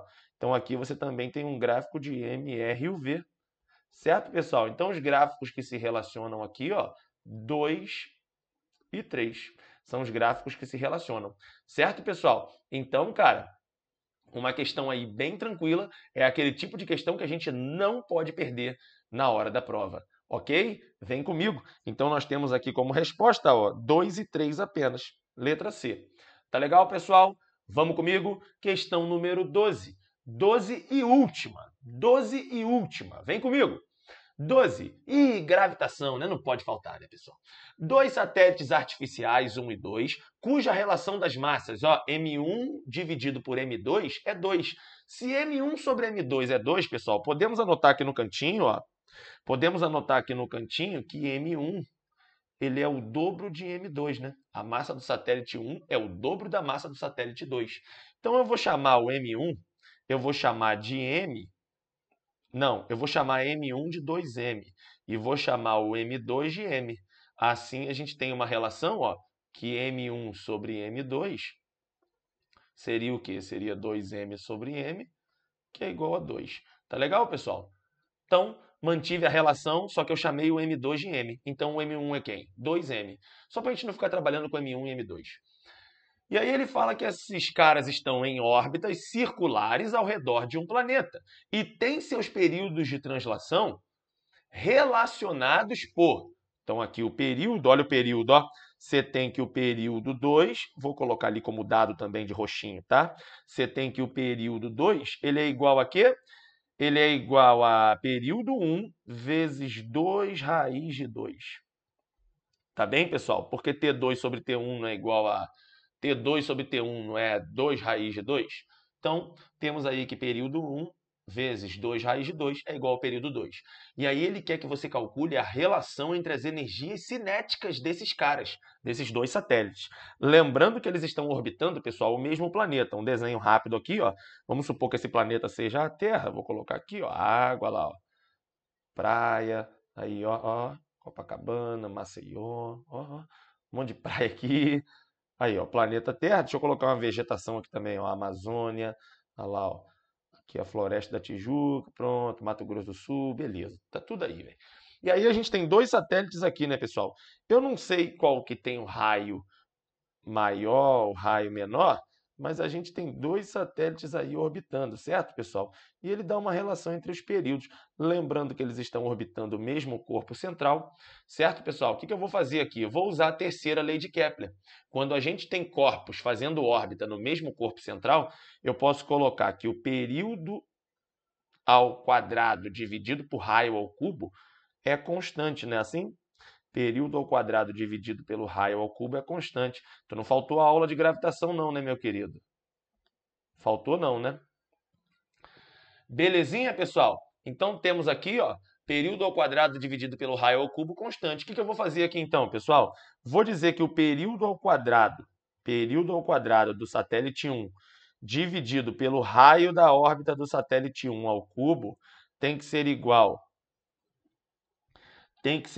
aqui, ó, período ao quadrado dividido pelo raio ao cubo do satélite 2. Show de bola, professor. Mas por que isso aí, né? Por que isso aí? Simplesmente, pessoal, porque eu preciso de uma relação entre os raios, né, cara?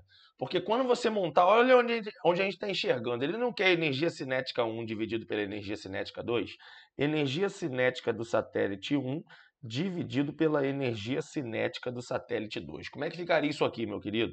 Satélite 1, professor, a massa é 2m vezes a velocidade do satélite 1 ao quadrado dividido por 2. Até aqui estamos juntos, né? Satélite 2, a massa é m, velocidade do satélite 2 ao quadrado dividido por 2. Energia cinética, né, pessoal? mv quadrado sobre 2. Posso cortar esse 2 aqui com esse 2 aqui, esse m aqui com esse m aqui. Então, você ficaria com 2 vezes a velocidade do satélite 1 ao quadrado dividido pela velocidade do satélite 2 ao quadrado. Só que isso aqui é uma velocidade de rotação, ó. É uma velocidade de rotação. Satélite 1 e satélite 2 têm velocidades de rotação. E velocidade no movimento circular, como é que a gente pode escrever a velocidade no movimento circular, professor? Velocidade seria 2π vezes o raio vezes a frequência. Período é o inverso da frequência. Então, eu posso colocar 2πr dividido pelo período. Então, se eu tiver uma relação entre os raios, eu vou conseguir cortar em cima e embaixo. Como eu já tenho uma relação entre os períodos, eu estou tranquilo, porque eu vou cortar o período de cima com o período de baixo. Entendeu a ideia? Então, eu estou usando aqui a terceira lei de Kepler para poder encontrar uma relação entre os raios também. Tá legal? Vamos lá? Pessoal, eu posso vir aqui agora e dizer o seguinte, ó, quem é o período 2? Período 2 é o período 1, 2 raiz de 2. Então, isso aqui ficaria assim, ó, período 1 ao quadrado dividido pelo raio 1 ao cubo. Isso aqui seria igual, meu querido, ó. Isso aqui seria igual. Quem é período 2? Período 2 seria período 1, 2 raiz de 2, tudo isso ao quadrado, sobre raio 2 ao cubo. Resolvendo essa brincadeira aqui, pessoal, o que nós vamos ter? Ó, período 1 ao quadrado sobre o raio 1 ao cubo. Isso é igual, dentro do parênteses, período 1 ao quadrado, 2 ao quadrado é 4, raiz de 2 ao quadrado é 2, sobre raio 2 ao cubo. Período 1 ao quadrado corta com período 1 ao quadrado, ali você vai ter 8, né? 2 vezes 4, 8. Então, você vai ter que o raio 2 ao cubo é igual ao raio 1 ao cubo vezes 8. Tudo bem, pessoal? Beleza, professor. E agora? E agora que você pode lembrar, ó, que aqui 8 eu posso chamar de 2 ao cubo. Então, isso aqui ficaria assim, ó. Raio 2 ao cubo é igual raio 1 ao cubo vezes 2 ao cubo. Como está todo mundo ao cubo dos dois lados, eu vou jogar raiz cúbica dos dois lados. Pode ser, pessoal? Que aí a gente vai ter uma relação mais honesta aí, ó. Raiz cúbica dos dois lados, ó. Certinho, professor. Então, você vai ter aqui, ó, R2, porque ele saiu de dentro da raiz cúbica, né? Aqui cortou. Aqui corta também, aqui corta também. Então, você vai ter que R2 é igual a R1 vezes 2. Encontrou uma relação entre os raios, meu querido? Questão boa, cara. Joga lá na energia cinética. 2. Quem é a velocidade do satélite 1? Ao quadrado. Vai ser 2π vezes. Quem é o raio do satélite 1? R1. Tudo isso dividido pelo período 1. Tudo isso ao quadrado, né? Porque é velocidade ao quadrado, né? Assim que funciona. V quadrado, assim que funciona. Dividido, pessoal, por velocidade ao quadrado do satélite 2, que vai ser 2π vezes raio do satélite 2, pessoal. Me desculpa, mas eu já vou substituir. Eu já vou botar 2R1 aqui, tá? Já vou substituir. Já estou colocando 2R1 aqui, ó, porque eu sei que o raio de giro do satélite 2 é 2 vezes o raio do satélite 1, né? Aqui eu dividiria pelo período 2. Quem é o período 2? Período 2 é o período 1 vezes raiz de 2. Então, já vou colocar aqui, ó, período 1 vezes 2 raiz de 2. Tudo isso ao quadrado também, porque essas velocidades elas estão ao quadrado, né? Logo, a gente vai ter que a energia cinética do satélite 1 dividido pela energia cinética do satélite 2 vai ser igual. Pessoal, o 2π de cima corta com 2π de baixo, certo? Esse r ao quadrado de cima corta com r ao quadrado de baixo, certo? Período ao quadrado de cima corta com período ao quadrado de baixo. Então a gente vai ficar com o que aqui, ó? Em cima você ficou com nada dentro do parêntese, cara. Então é só 2 mesmo. Só o 2 que está aqui do lado de fora. Sobre. E ali embaixo, professor? Ali embaixo, professor, você ficou em cima, ó, 2 ao quadrado, 4. Dividido, 2 ao quadrado, 4. Raiz de 2 ao quadrado dá 2. Então você tem aqui, ó, repete a primeira, multiplica pelo inverso da segunda. Esse 4 corta com esse 4, você tem meio aqui então, né? 2 vezes 2 sobre 1. Ou seja, isso aqui dá 4. Tudo bem, pessoal? Energia cinética 1 dividido pela energia cinética 2 igual a 4.